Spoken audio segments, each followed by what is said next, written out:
charts. Every number one from 83 to the press. Ow! Every number one on the orange owl.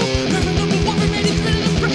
Every number one on the orange charts. Every number one from 83 to the press. Ow! Every number one on the orange charts. Every number one from 83 to the press. And 83 to the press. Wow! Yowza! Hello, I'm Ben. Hello, I'm Tom. And you're listening to Sunglasses at Night podcast. The year is 2017. It sure is. This is the podcast where we look back at a year in musical history and social, cultural stuff via the lens of the ARIA charts, Australian Recording Industry Association charts, and see what was at the top of the list for, in this case, 2017. 2017, correct. Only 5 years ago. So a lot of the material in this podcast is fresh in my mind. We're able to say what's aged well, what hasn't aged as well. Yes. It's sort of when it's I don't want to say that there'll be recency bias in the sense that we're going to treat these songs better than we otherwise would have because they're quite near. Because as you find out, there's a few shitters on the list, Tom, that it wouldn't matter whether we're doing this podcast this year or in 10 years' time. We could safely, even if we had have done it in, the minute after these songs came out, I think we could have safely said that they were garbage, and I would stand by that to this very day. I think I might be suffering from the opposite from recency bias, e.g. that Yeah. I think I felt a certain fondness for some of the weird shit from the 80s that I was listening to, and you can forgive its many problems by just going, well, it was 1987, what did they know? Whereas stuff that came out 5 years ago, I find myself thinking, there's not a lot of excuses for this. No, exactly. But as you said, Tom, the word that you just said then, weirdness, in the 80s you did get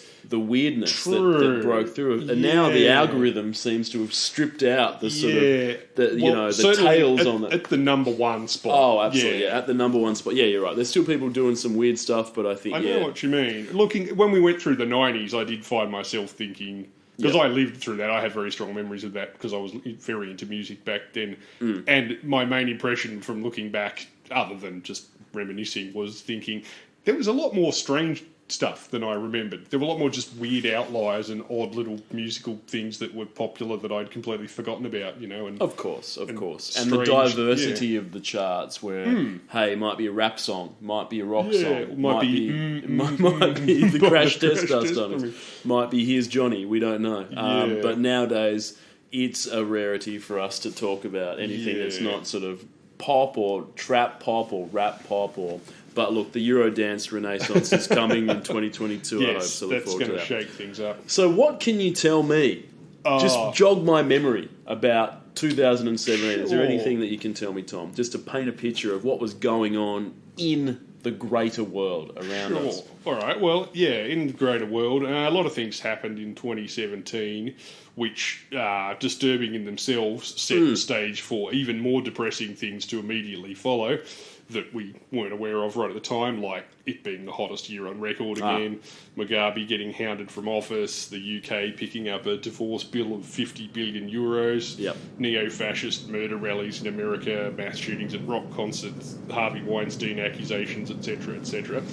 On the plus side, Warren Beatty read out the wrong Best Picture Oscar winner. That was good. Creating a truly Zoolander-esque moment that would only be bettered 5 years later when Will Smith showed up with a hangover and an extremely sandy vagina. Now, what, at the time, did they say, oh, shit, that the people that keep the envelopes, KPMG or whoever the fuck it was, is like, they just mixed it up, they gave us the wrong envelope? Was that was what they were running with, or...? No, Can't remember. It was something like that. We got the wrong envelope, or they wrote the wrong thing in the envelope. We just fucked it up. They blamed each other initially. Yep. But that's actually a good question. Oh, look, it doesn't matter now. All that matters is that someone got up on stage and they had to tell them to fuck off right back to where they came from. Yeah. All right.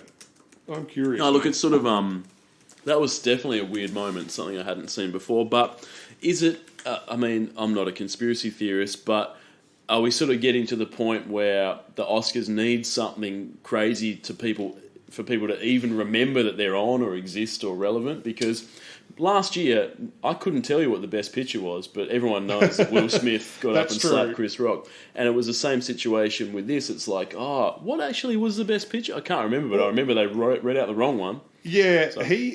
Beatty claimed that the card he'd been given did say Emma Stone La La Land, so either he was handed the wrong card or it was the fault of the KPMG thing. So they were trying to pass it off on each other. For years and years and years, there was a rumour that Marissa Tomei had accidentally been awarded Best Actress for My Cousin Vinny by a fairly pissed-looking Jack Nicholson. Yep. And people had said, because she was up against some like Meryl Streep and stuff that year, I can't remember the details, but, much more lauded actresses. And that was kind of that was like a comedy role. They don't usually win Oscars and stuff. And also, what was Jack Nicholson being Jack Nicholson? People just thought, he read the wrong thing out. Then nobody wanted to correct him, so they just gave it to him.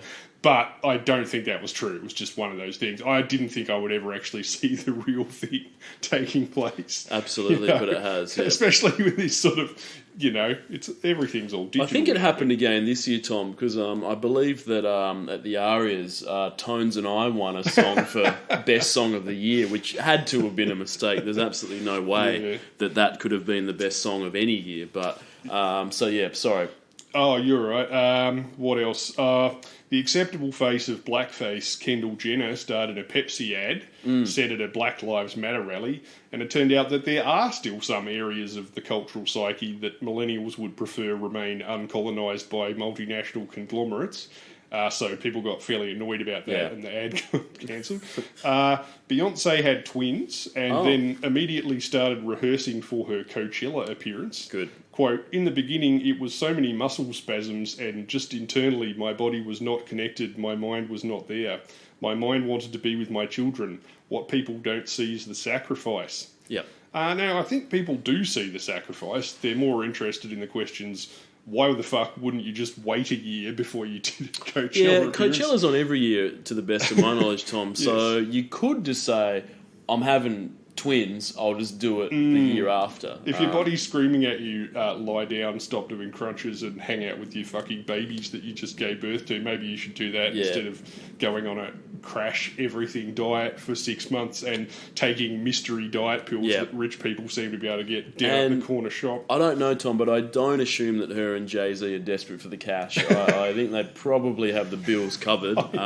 So I'm not. It's like, got to do this Coachella thing. We've got a mortgage payment next week. Beyonce's not the kind of artist, the kind of up-and-coming Tones and I style artist where your agent might be going, look, if you take a year off, you're going to go off the boil and everyone's going to forget your name. Yeah, exactly. It's fucking Beyonce. Yep. That actually happens later on this year too. We'll talk about that when we get to it. And one last good bit of news. Andrew WK finally won back the rights to release music under his own name. Oh, good. Which is Andrew Winifred Krampus. Okay. Why did he lose it in the first place? Was it owned by some other manager? I'm not I don't know the whole story, but we've discussed this before. It's a wild story. He lost the rights to his own name somehow through some patent troll type thing. I remember my brother bought tickets to see him in Perth about that would have been about 2012. Okay. 2010, and he came to Australia. And then when he landed, he wasn't allowed to perform. Okay. So he just showed up at bars and, hang out with people and stuff. He wasn't allowed to perform. Just as sick as sort of... oh, yeah, totally. How you would... Yeah. You wouldn't turn that down for sure. But that's pretty odd. Look, I guess, that sort of probably feeds back into the stories that, he's fake. And, other people own his, the image is owned by someone else and he's a paid actor to do it. I think you're right. So it's all, that's how these stories start, because of all these very probably complicated legal arrangements that he has with songwriters or co-writers or various other things like that. So it's like, well, you can't perform because you don't own certain rights or whatever. But that's true. Maybe it wasn't anything to do with his specific name, and maybe it was just a record company thing. Man, I should have looked that up. Oh, look, it's all good. Biggest movies of the year globally were Star Wars Episode 8, The Last Jedi, Beauty and the Beast, The Fate of the Furious, Despicable Me 3, it's my personal favourite, Jumanji, Welcome to the Jungle, Yep. Spider-Man, Homecoming, Yep. Wolf Warrior 2, that's a Chinese action movie, Okay. Guardians of the Galaxy 2, Thor, Ragnarok, and Wonder Woman. So that's almost, is that all sequels or it's 7 sequels, 7. 2 remakes, and a film about a bondage fantasy superheroine from 1941 Yep. who was already in a TV show 40 years ago. Fair enough. Look, Tom. Yeah, on the bright side, one thing, Jumanji, Welcome to the Jungle did at least feature the song Welcome to the Jungle on the soundtrack. Fantastic. Which marked it for mine above the 2008 The Rock / Stifler vehicle Welcome to the Jungle, aka The Rundown, which doesn't. No. The 2013 Van Damme / Adam Brody vehicle Welcome to the Jungle, which doesn't either. The 2020 Catherine Deneuve vehicle Welcome to the Jungle, which doesn't either. And the 2007 Absolutely No One vehicle Welcome to the Jungle, a horror movie so low budget that they might as well have used the fucking original song because nobody would ever have noticed and sued them. Because the whole budget of the film's probably $100. Definitely. Yeah. Quite a common title for a film. I'm glad that they did use it because I remember seeing the Rock Stifler vehicle Welcome to the Jungle I and enjoyed couldn't. that. Yeah, I didn't mind it, to be honest. Christopher Walken gives low one of his- expectations and it exceeded them, but didn't feature Welcome to the Jungle. Now, what a wasted opportunity. yeah, it is. Look, we do shit on Hollywood a bit when we talk about these films, the biggest films of the year, because they are often sequels or superhero or whatever. But I think, occasionally there's a diamond in the rough, and for me, 2017 did demonstrate that Hollywood does have some original ideas sometimes. They are prepared to think outside the box. They are prepared to take risks and do some things that you might not expect. Because certainly one of the better films that I've seen in recent years did come out in 2017, one that did sort of break all of those expectations of what you might expect from Hollywood. And of course I'm referring to the Emoji film, Tom, which really took the idea of what if we took emojis from a phone, because you know how people are too lazy to write these days, and the English language is out the fucking window. So instead of typing to someone how you feel about something, you just do like a thumbs up or a crying face or some horse shit like that.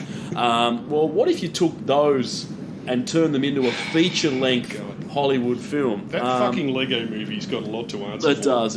If that had just been the pile of shit that everyone assumed that it would be, then and failed, then none of this would have happened. But definitely. I was in a car in Launceston a couple of years ago, probably with my mum. I think going to visit her, and she said, "You want to watch a film tonight?" And I was like, "Yeah, that sounds good." And she said, "I've got the Emoji movie on DVD." I just jumped out the window. So I've not seen it, Tom. Yeah, but I think you weren't the only one. I think most of the audiences jumped out the exit door halfway through the film, and then the rest of the, after the post-theatre sales jumped out the window after the star TJ Miller was revealed to be something of an abusive piece of shit. Yeah, that's true. Didn't help either.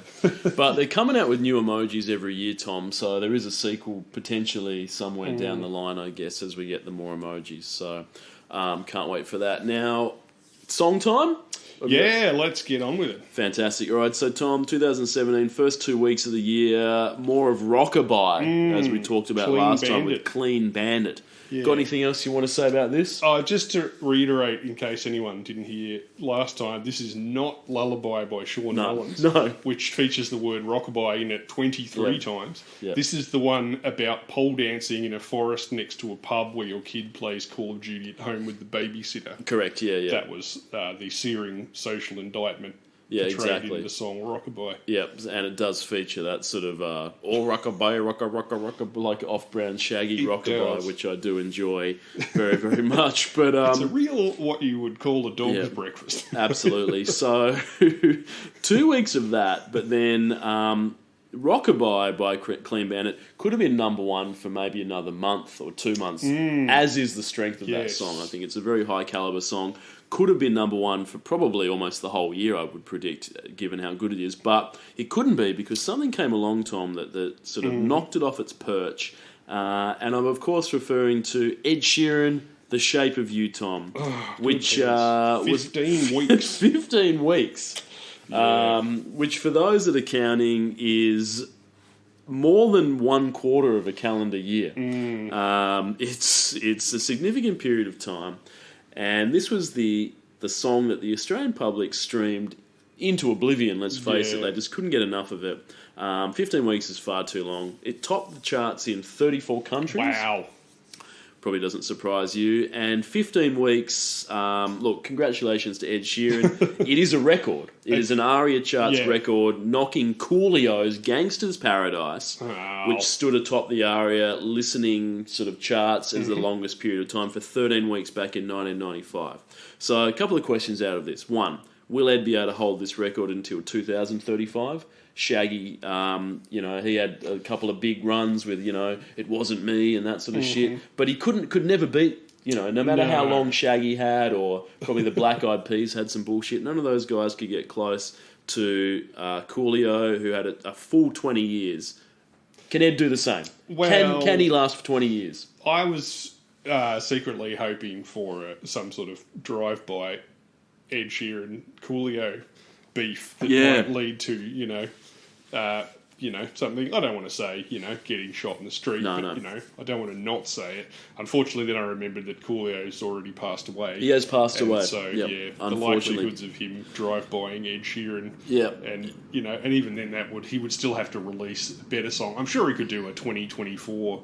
He could have done a 24 remix of Gangster's Paradise. Exactly right, exactly. So, no, I probably shouldn't be advocating the murder of Ed Sheeran. No, you shouldn't be. You shouldn't be.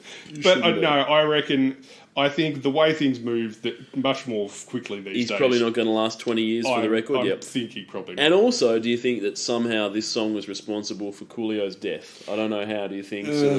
Coolio said Coolio woke up every morning and said, I've got the longest running #1 song on the ARIA charts. That gets me through the day. I'm feeling good about that. And then once he'd lost that, he'd lost the will to live. Yeah. In many ways. I mean, it's possible.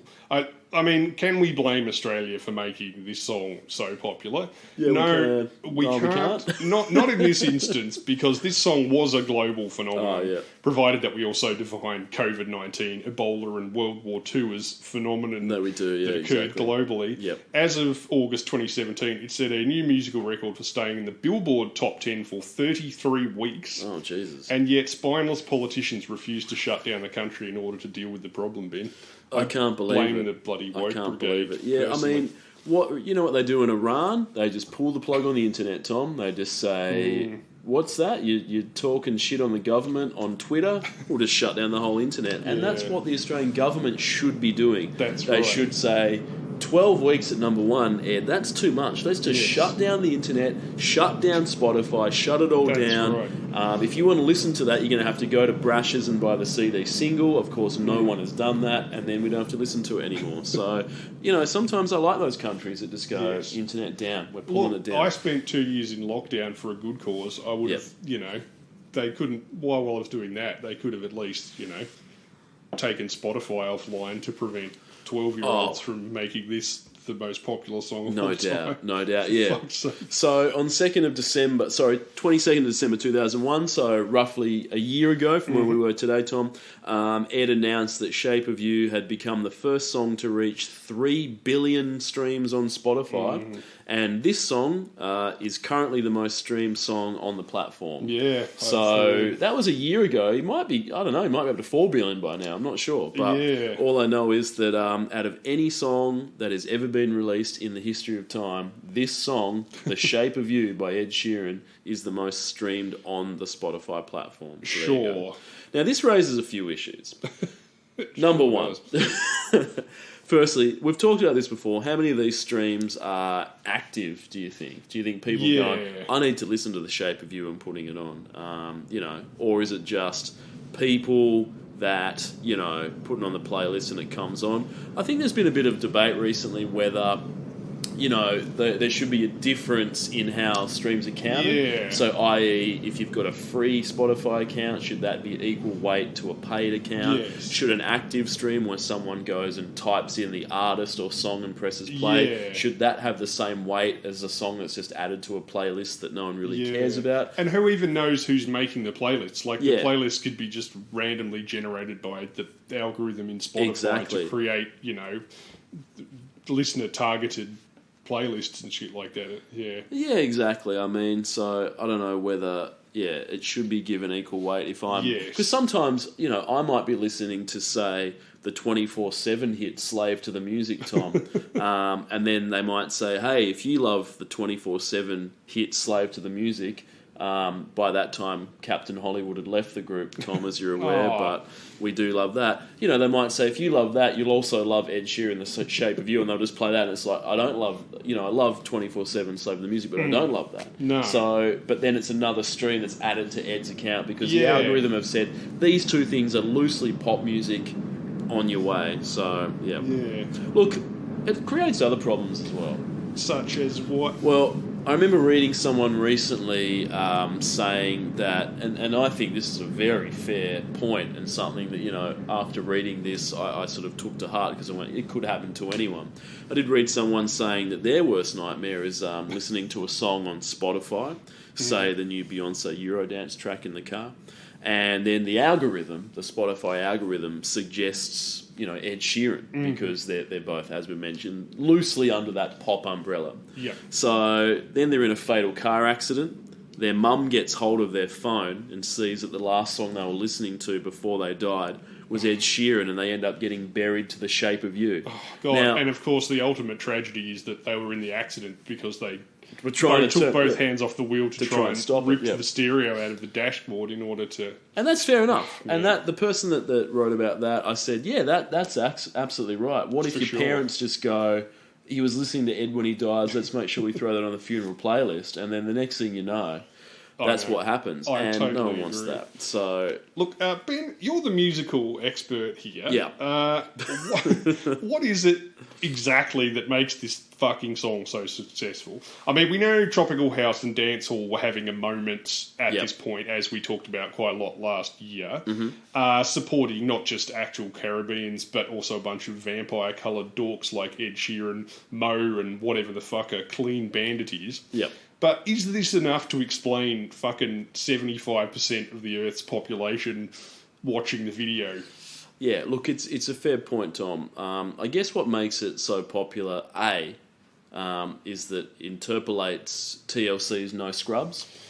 So, well, if you have to rip off purportedly. something, I can think of worse things to rip off. So, interpolates is an interesting word because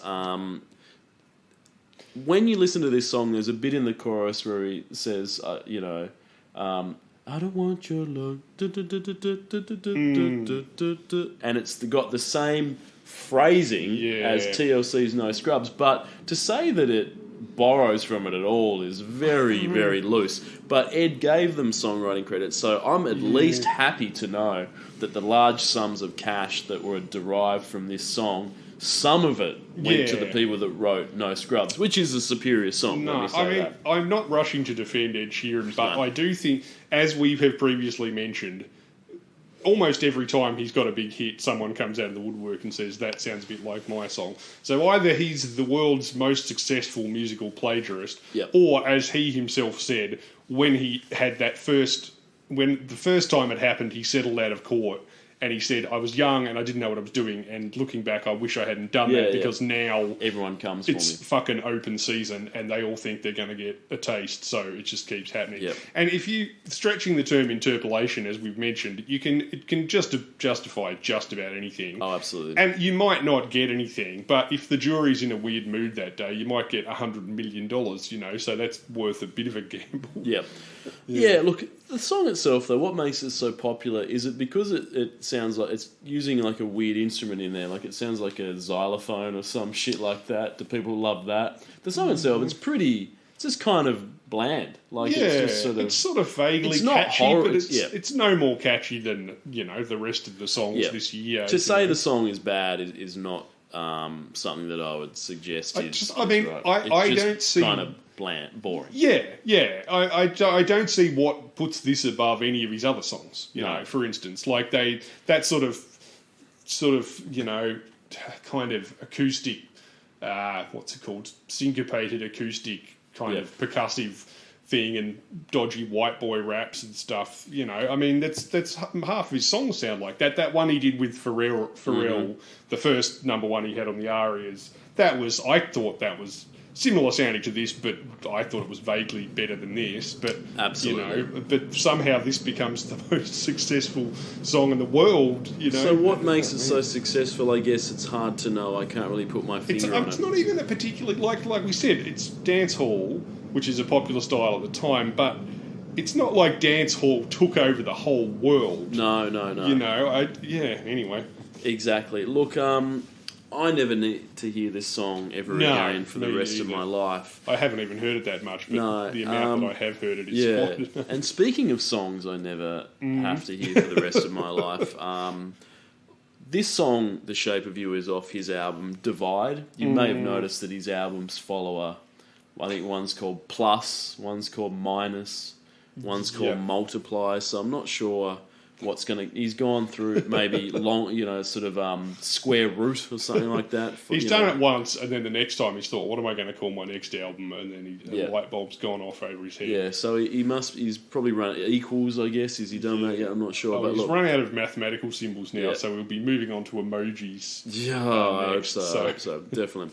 But this is off Divide. Also off the album Divide, Tom, is the total dog shit Galway Girl. Are you familiar with that song? I am not. No. Well, you may recall several episodes ago we spoke of Bewitched and their classic hit Roller Coaster. Oh, yes.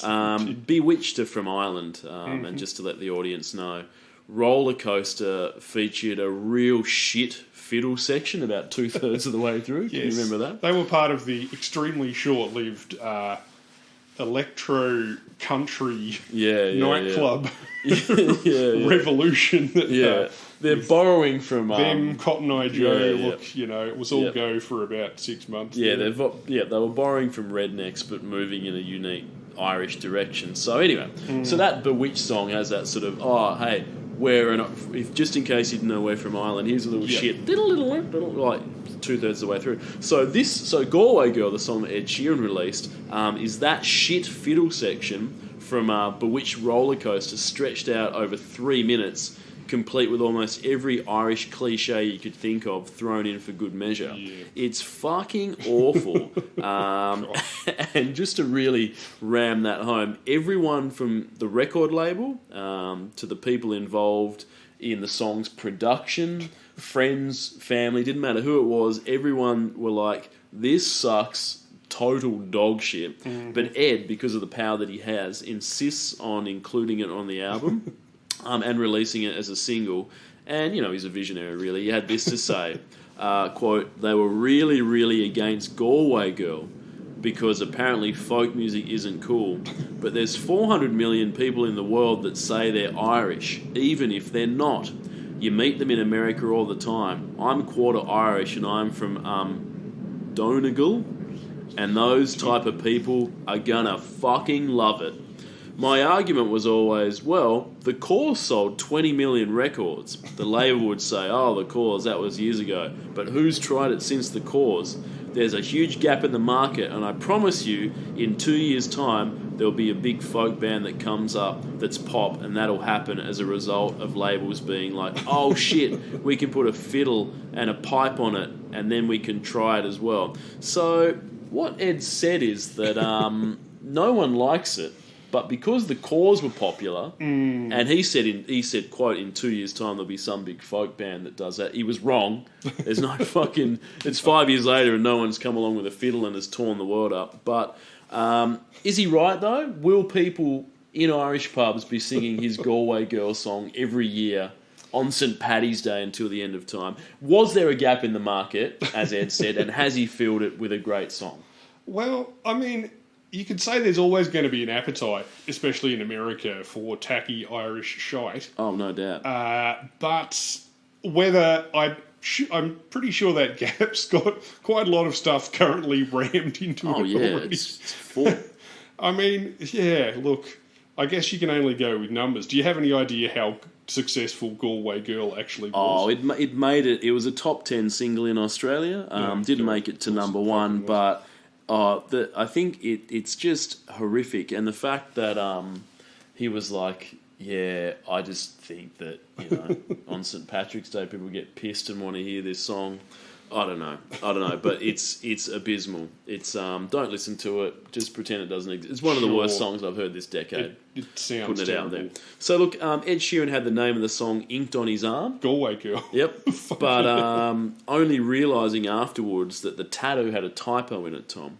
So speaking at a show in Glasgow, Sheeran explained that the misspelling was a result of a prank by an Irish actress whom he'd shot the track's music video with. Oh, okay. So this is the quote. We were filming it, and I was meant to get a tattoo of her handwriting saying Galway Girl. It actually says Galway Grill, like full on. She really took the piss out of me with that one. It actually says Galway Grill, Grill. I'm actually kind of proud of her. It's the kind of thing that I would do. So he's got a tattoo of Galway Grill on there because the girl that he did the music video with wrote that in the music video, wrote that he got the tattoo. She wrote it in English, though. Yep. She did. She did. So really the main problem was not reading. Yep. But here's a twist, Tom. Oh, okay. Here's a twist. Good. Sheeran later admitted that story wasn't true. So he's told a story about how he's got Galway Grill tattooed on him because the actress in the music video wrote it wrong on his arm and then he got it tattooed. And he told that story and everyone went, isn't that funny?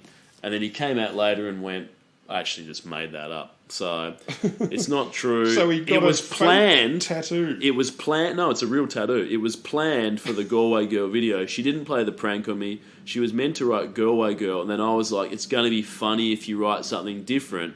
So she came up with Galway Grill.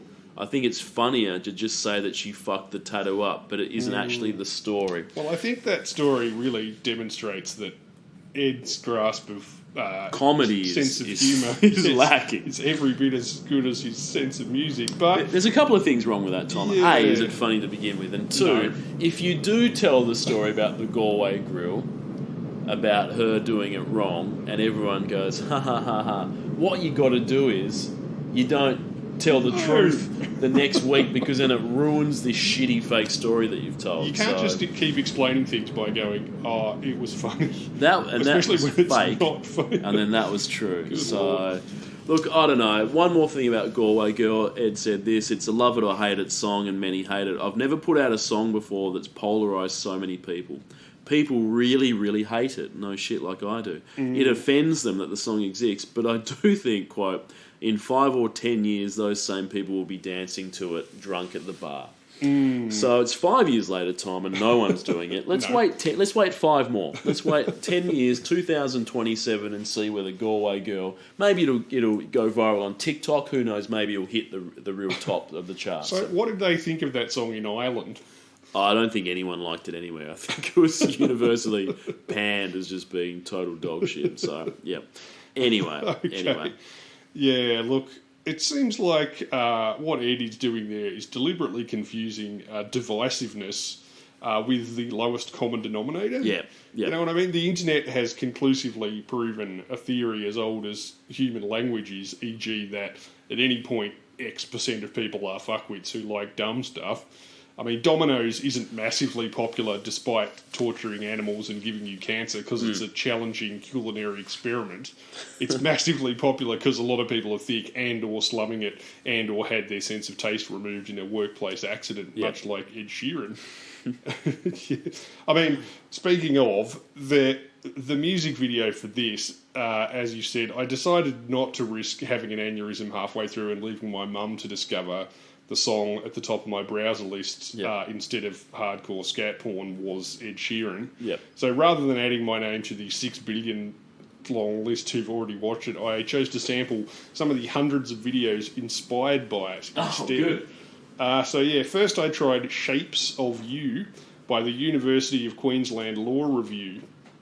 People assume law students are as funny as witness testimony in the Cosby trial, but let's remember that some of Australia's best comedians began as law students. Sean McAuliffe, the D-Gen, Ben Gillies, the drummer from Silverchair, etc. Here, the comedy geniuses of tomorrow have come up with a video about shoving a chick onto the floor at a party so that you can get much closer to a box of barbecue shapes instead. Hence the shapes of you.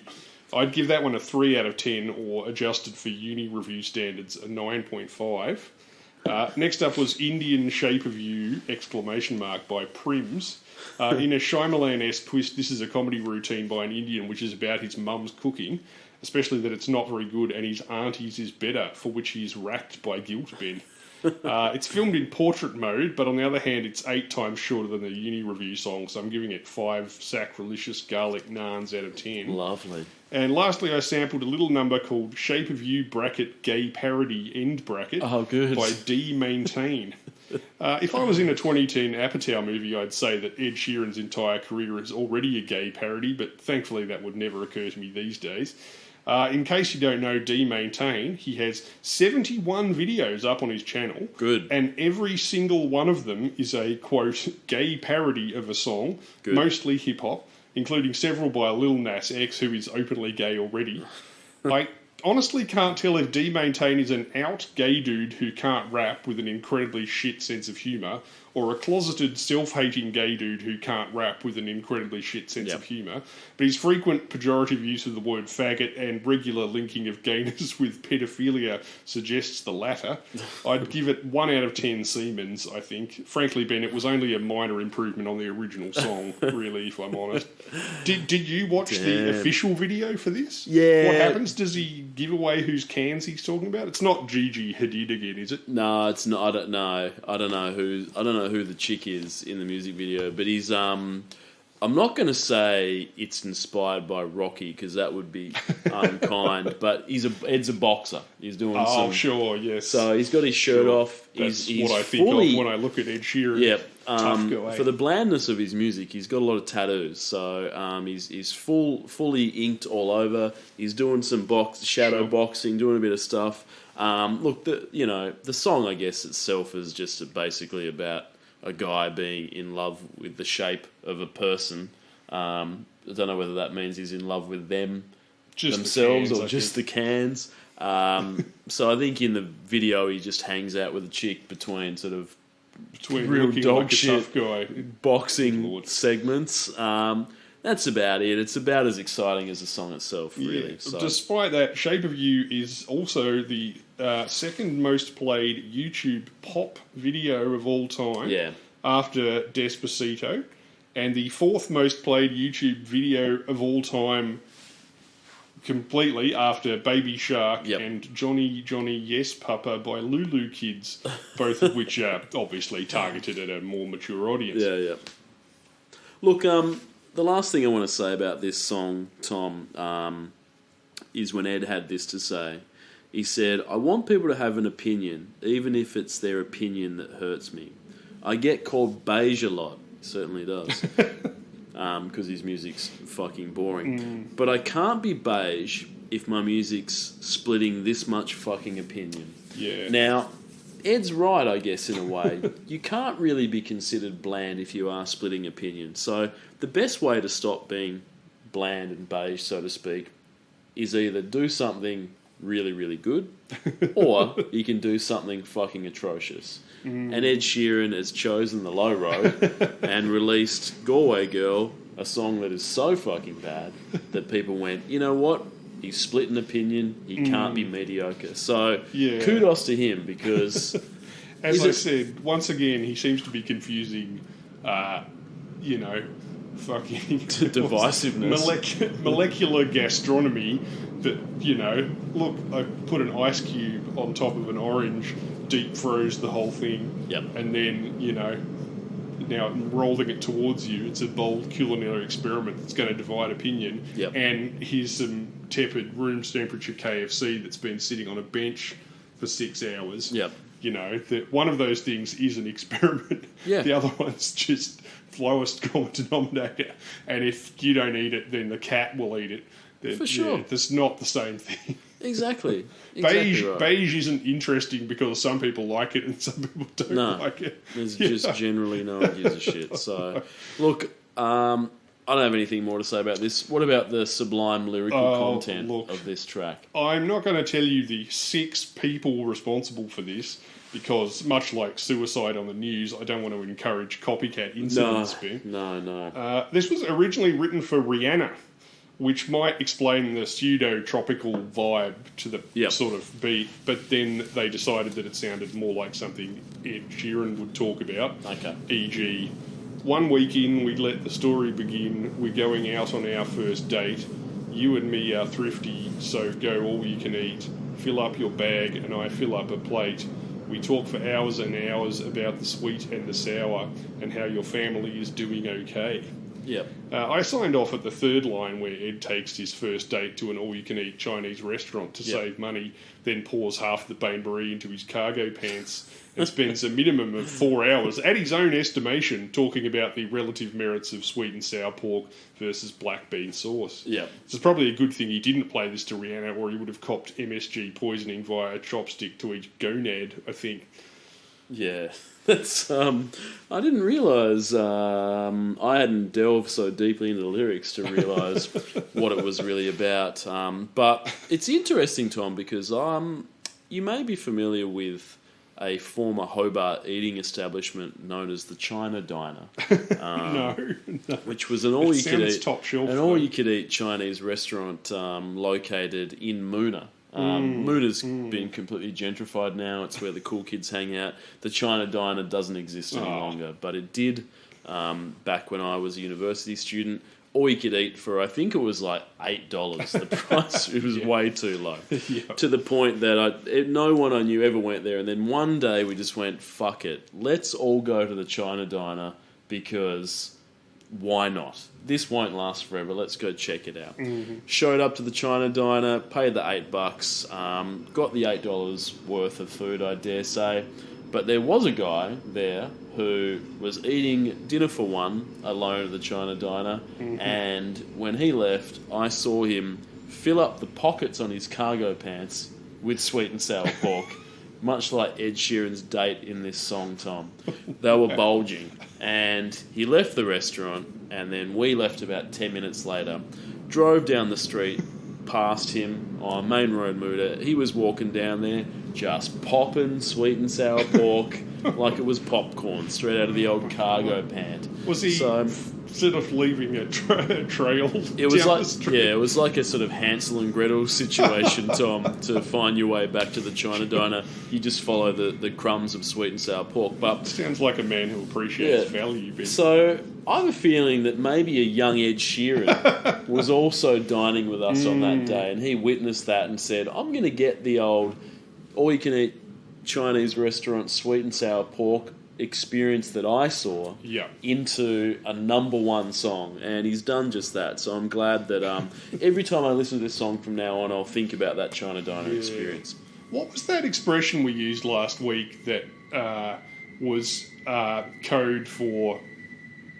What is it? Was got getting wires crossed or something? When it was when people offer a song to an artist, and then when they're telling the anecdote, they make it sound like it was a viable prospect, but they just couldn't make it work because of like scheduling or something. It was like scheduling issues or something, wasn't it? Like Tones and I wrote this song for Rihanna, but in the end, scheduling issues. We had our wires crossed or something like that. Yeah. It wasn't wires crossed. God damn it! Yeah. This sounds like one of those situations. Definitely. I'm pretty sure Rihanna has got better sense than to sign on for this shit. Well, also it's like I wrote this for Rihanna, but it's like, was she aware of that? Did she ask for Ed to write her a song? Or was this I wrote this with Rihanna in mind. Yeah. I mean, I could fucking write a song with Rihanna in mind, but it doesn't mean she's going to sing it. So exactly there's almost no chance that if I said, I wrote this with Rihanna in mind, but then she wouldn't return any of my emails, and she has a restraining order against me, so now I have to record it myself. That's how it goes. Look, 50. I don't want to talk about this too long. How's he going? So goodness me, we know that Ed's going crazy on the Spotify. This has what does he have? Sorry, of you're right. 75 million, I believe it is. So something along those lines. And in terms of the Discogs price of this, it is $6. So there you go. Okay. So 75 mil. I mean, we knew that he had a lot of listeners, so it doesn't surprise me. But this would cost you $6. Don't spend $6 on this. That's probably not the way to go. No, fuck no.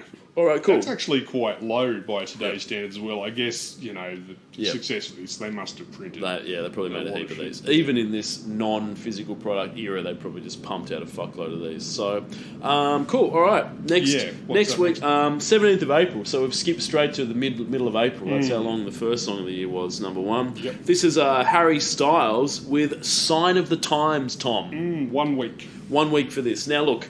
Harry, following on from Zayn, we spoke about Zayn last week. Zayn was the first one to say, I'm fucking out of Yes. One Direction. Yeah. I'm getting the fuck out of So here. another I don't need member that." of One Direction has scuttled off for a solo career. Exactly right. So this is... Yep. as a musical model, Harry here, first hit off his first single off his solo album. Yep. He's chosen Coldplay as a musical model, who were really hitting their stride in, let me just look at the calendar here, 2017. Yep.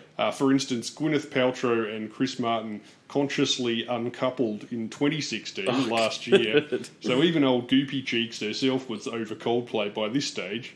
But yeah, Harry's gone, nah, I reckon, Chris Martin is the way to go. Yeah, exactly.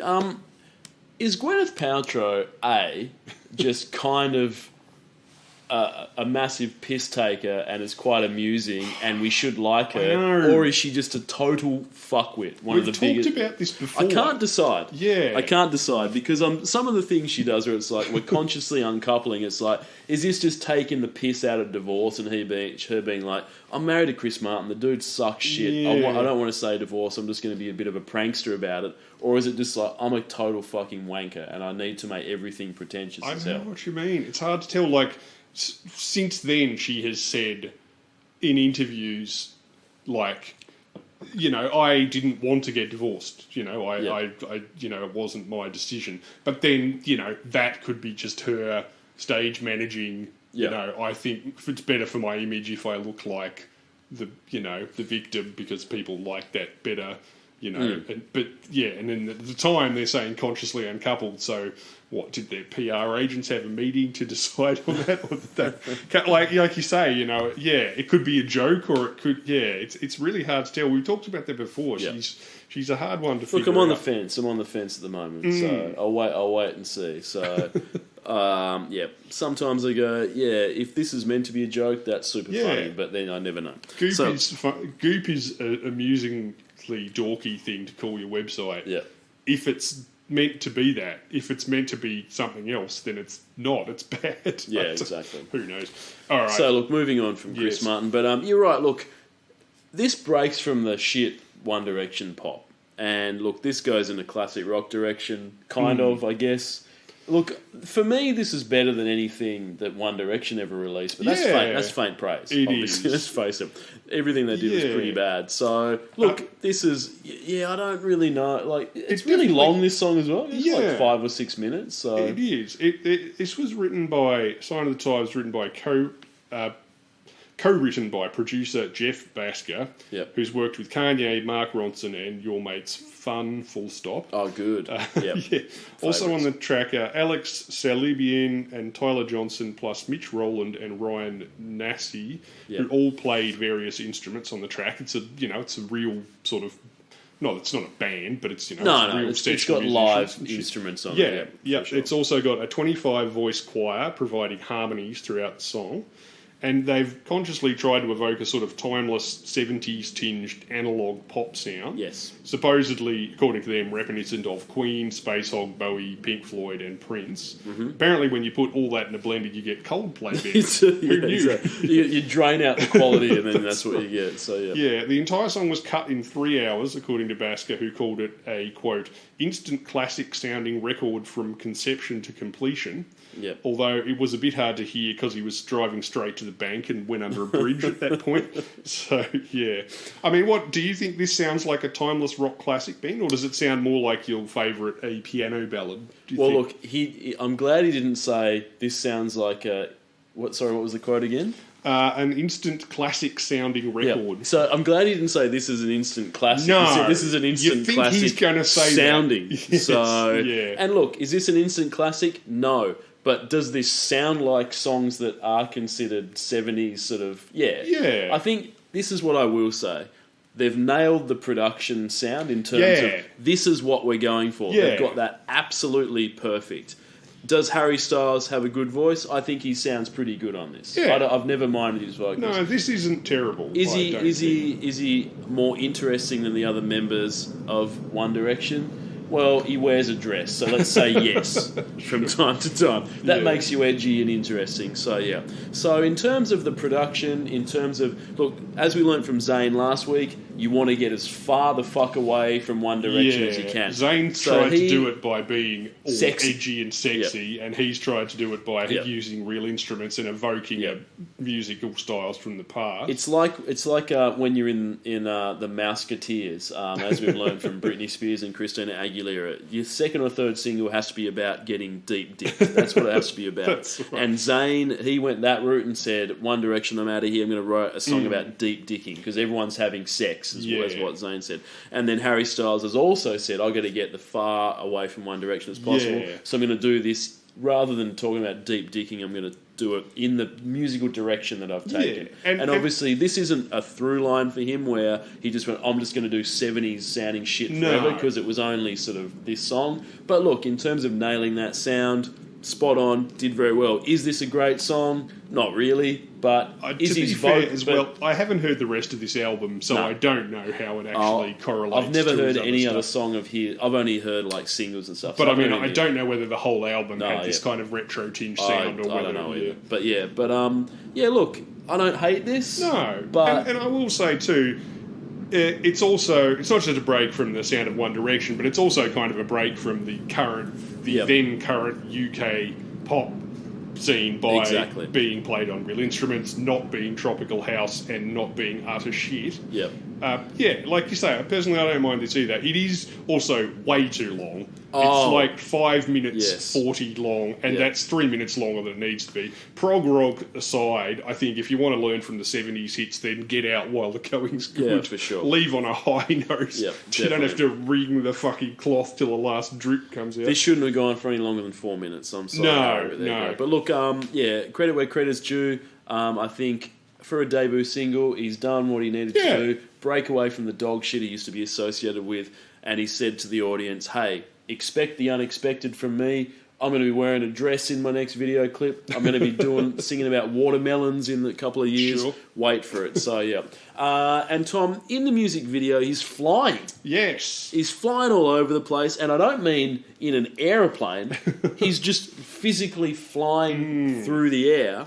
And then there's another part where he's running or sort of walking on water. Yeah. So I think that's a subtle nod to the fact that Harry Styles is the new Jesus. Is that what you took away from this? He's going to have to join the queue because we already had the new Jesus last year. Yeah. Who was that declaring themselves? We've had a lot of new Jesuses over the time. So many. I'm pretty sure Kanye's always on the lookout for the title. Kanye's, he's definitely on that list. But look, I think for 2017, Harry Styles is the newest new Jesus. Yeah, look, speaking of the video, I don't want to cast aspersions on the demographic of Harry's audience, but as soon as I clicked on this video, I was presented with an ad for the new Rainbow High range of dolls for parents who thought brats weren't skanky enough. 6-year-olds aside, the video features Harry doing his best Chris Martin from Coldplay impression in a pseudo-military jacket on the edge of a cliff. Yep. Then, as you say, he starts flying around the coastline of the Isle of Skye in Scotland. And when I say flying, I mean obviously being swung along under a helicopter.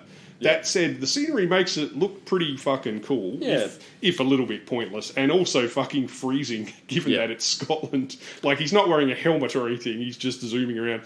The stunt pilot said he went up to 470 metres high, and there was no green screen or anything, it's all real. Yep. So, risking hypothermia was worth it, clearly, because the video won the Brit Award in 2017 for Best Video, so, Oh, look. Did you see Don't Worry Darling recently? No. Yeah, that's his first movie role. It was caused a bit of a kerfuffle. Did you watch it? Leading up to it. Yeah, I watched it, How was it? It was okay, actually. How was he? Yeah, Styles wasn't bad in most of it, although He was a leading role. Yeah, not the leading role, but like it was an ensemble piece. He's like the second Because he was, supporting actor. I saw him. He was in Dunkirk as well. Yeah, he was. So but he wasn't. That was. I mean, that's a very much an ensemble. Yeah. Type. Well, He was in that he's for a like bit of one of the. He's a supporting actor. Yeah. Although he is playing a thick, emotionally stunted hot guy, so it's a bit hard to judge how much acting was actually involved. Is it like Stallone in the original Rocky, where he gets an Academy Award nomination, and it's like, oh no, he's not acting at all. I mean, he seems to fit in though. I mean, for instance, Florence Pugh didn't look totally grossed out while doing a long scene with him grinding his face between her legs. Nice. So whatever gets the job done. Yeah, that's true. Exactly right. Oh, it's good to know that that's what he's up to these days. Yeah, I had no expectations for that film at all, and it was a bit better than I thought it was going to be, and he was a bit better than I thought he was going to be too. Yeah. Look, it's good to know because the last thing I read about Harry was that he dropped a new Nazi hat a couple of months ago. So, following in the Shakira tradition of throwing some Third Reich imagery on merch, so he released a hat that just had HH on it for Harry's house. Oh, does it look like the SS? It looks logo? like it sort of apparently people drew attention to the fact that it looks a bit like the HH Hail Hitler type action. Okay. It's a little bit different.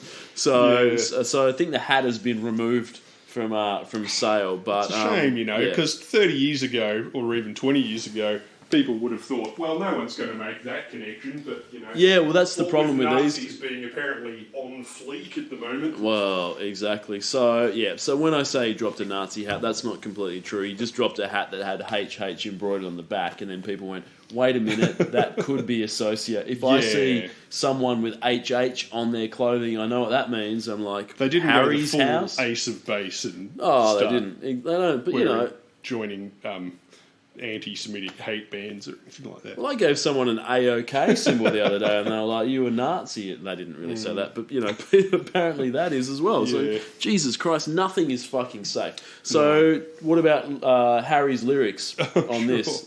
Well, Styles explained to Rolling Stone that, quote, "The song is written from a point of view as if a mother was giving birth to a child and there's a complication.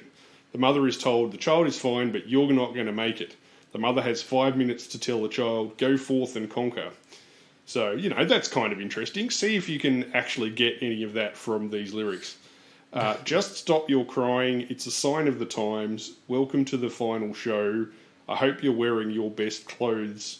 You can't bribe the door on your way to the sky. You look pretty good down there, but you ain't really good. Great. I mean, if there's one thing I learned from a religious upbringing, it's that you should constantly remind children they're inherently bad and should stop crying like a little bitch, or God will give you something to fucking cry about. Yeah. I mean, it certainly made me the question mark that I am today. But so I'm hopefully that Harry's as good a father as he is a good lyric writer. Well, this is a recurring thing we have with lyrics where you read the explanation and you go, that's kind of interesting. And then you read the lyrics and you're like, there's no way you would get that from those lyrics. You have to have the explanation otherwise. So for 9 out of 10 listeners, you would just think this is just a wonky love song. Yeah. Exactly right. Yeah. With a vaguely supercilious point of view, which is certainly most of them. didn't pull anything from those lyrics that would, as you said, describe what it's actually about. So look, good on you, Harry, for giving it a go on the lyrical front. He's got 63 million listeners. Wow. On Spotify. Fuck, that puts him up in the rarefied era. He's up there. The Sheerans and the Rihannas. He's definitely Wow. he's one I of the most. did not know he was that big. One of the most popular artists going today. Massive. Wow. And a Sign of the Times CD single, Tom, it's going to cost you $50. So that's a lot. I would spend that money on a Sign of the Times single by Prince. Yeah, and absolutely. On cassette and for sure. It more. Now, who's up next? Well, Tom, interestingly, 2 more weeks of Ed Sheeran. So Harry shows up, Sign of the Times, for a week. Then Ed shows up for 2 more weeks of Shape of You. People couldn't get enough of the Shape of You, so he's back for that. And then after 2 weeks of that, it's an all-star cast, Tom. It's DJ Khaled, Justin Bieber, Quavo, Chance the Rapper and Lil Wayne. And Lil Wayne. I'm the One. Sure, or I'm the 5 in this case. Exactly. Yeah, 2 weeks. Yeah, so for a lot of big names on this, and for all the big names on it, it has to be one of the most fucking boring pieces of shit I've heard in my life. Yeah, look, some have called DJ Khaled the Pie Fans T-Pain, Ben. Okay. What can you tell me about this enigmatic spherical kebab enthusiast?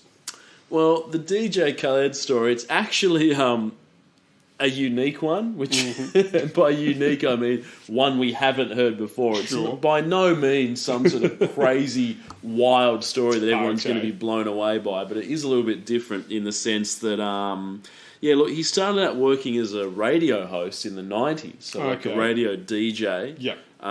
So he was actually a DJ, Yeah. not a on the radio. part-time iPod programmer. No. Yeah, So he worked on okay. the radio, had a radio show.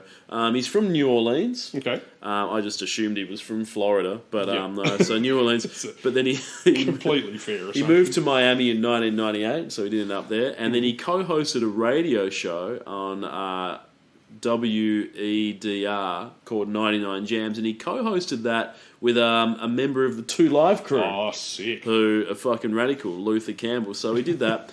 Then 2003 started hosting his own weeknight show called The Takeover. Okay. And during his time as a DJ, he met a bunch of up and coming artists, rappers, performers, and then was able to parlay his radio DJ career with, I guess, the connections that he's made through that. I think he sort of helped get a lot of artists sort of started. So Okay. young and up and coming artists, he'd sort of like play their songs and encourage people to go out and check out these new artists. So he was very sort of encouraging in that front, and those connections helped him out later on in life because he was able to parlay that into a music career where I guess he effectively lays down some beats of dubious quality and then gets in some of the biggest artists that he's become friends with to provide the vocals, which he's done on this track.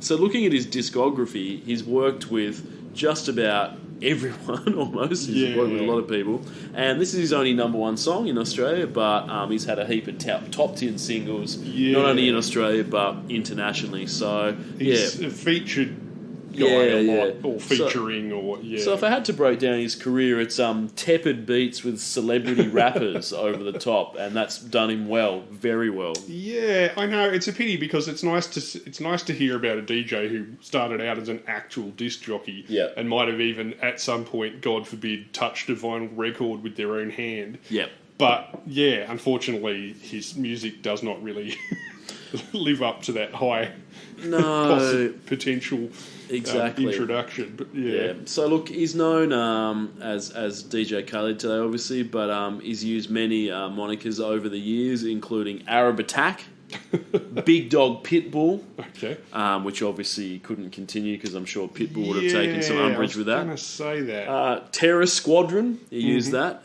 during his name with the hip hop group Terror Squad. Beat Novocaine.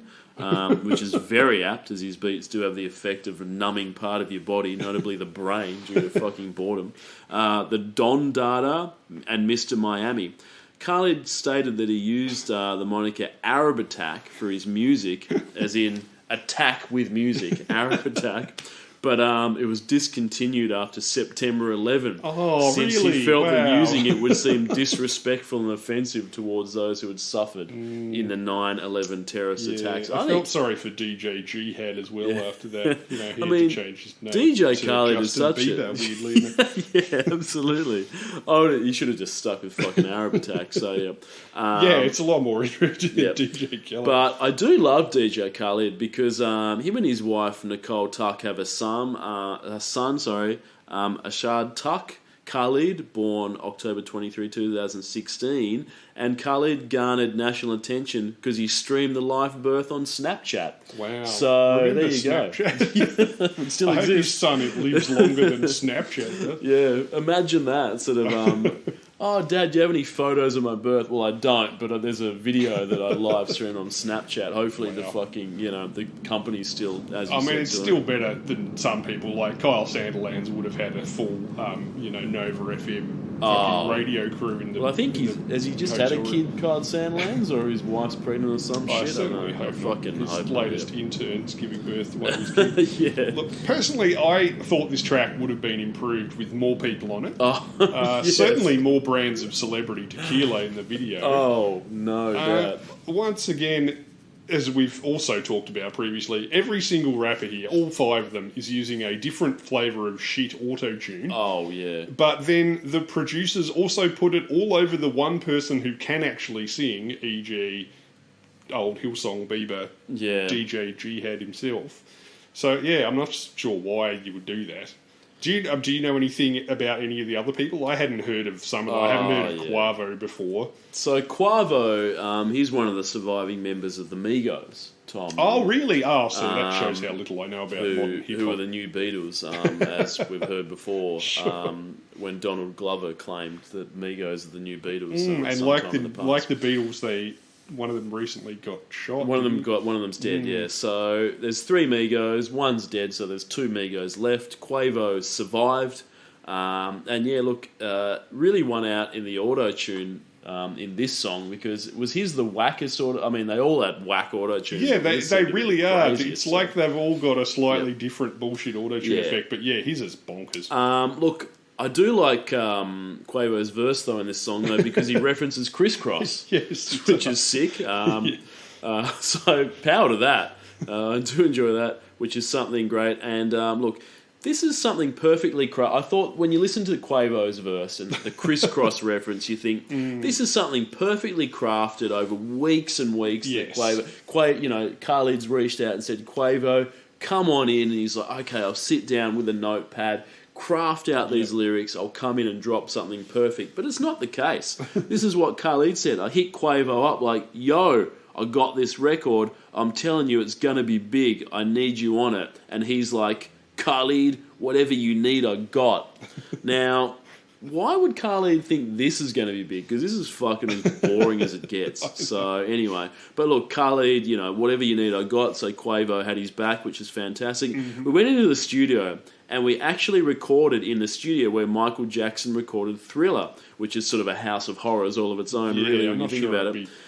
So, Quavo and the whole Migos came through. I played the beat for Quavo, and he was like, this is crazy.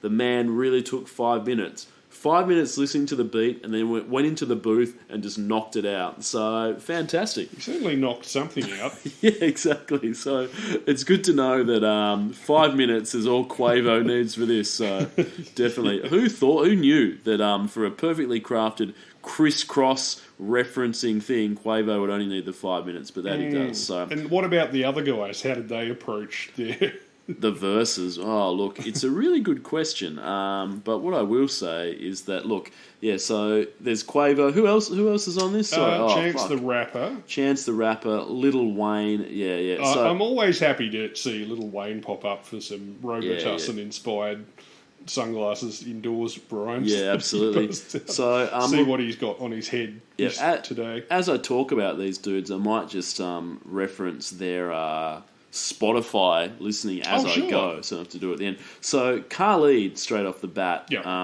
he's got 25 million. Fuck. So that's a lot. That's a lot. So it's a lot more than I thought. Rockstar territory. So I think it might be because he does team up with a lot of these dudes. So he's and I'm assuming, as his name would suggest, that he's also DJing all over Miami and shit, exactly. being so on that's tracks that. all the time.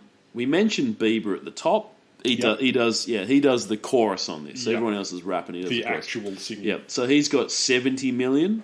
We know that. Bieber's fucking. Is that the highest we've had? Just before Ed Sheeran was 75. Oh, okay, wow. But pretty fucking close. That must be close. the second highest. So we just talked about Quavo. He's got 14 million. Wow. Of his own. Plus, he's also part of the Migos. Yeah. And as the new Beatles, they'd have fucking a heap. So there you go. So that's that. So that's the Quavo verse. Up next, Chance the Rapper. Look, I don't know a lot about Chance the Rapper. It's a whack name. I've it's heard not of great, him, but I I couldn't tell you another song. But what I will tell you is that in the Chance the Rapper verse, he does suggest that his clothes are going to make the chick's coochie melt. So is that desirable? I don't know. I'm guessing he's looking at that as a he's good thing. apparently very fashionable. He's not talking about like a long car ride on an uncomfortably hot day or anything like that. Don't think so. Okay. We're going to make the coochie melt, so that's okay. Sure. So, and he's got 10 million.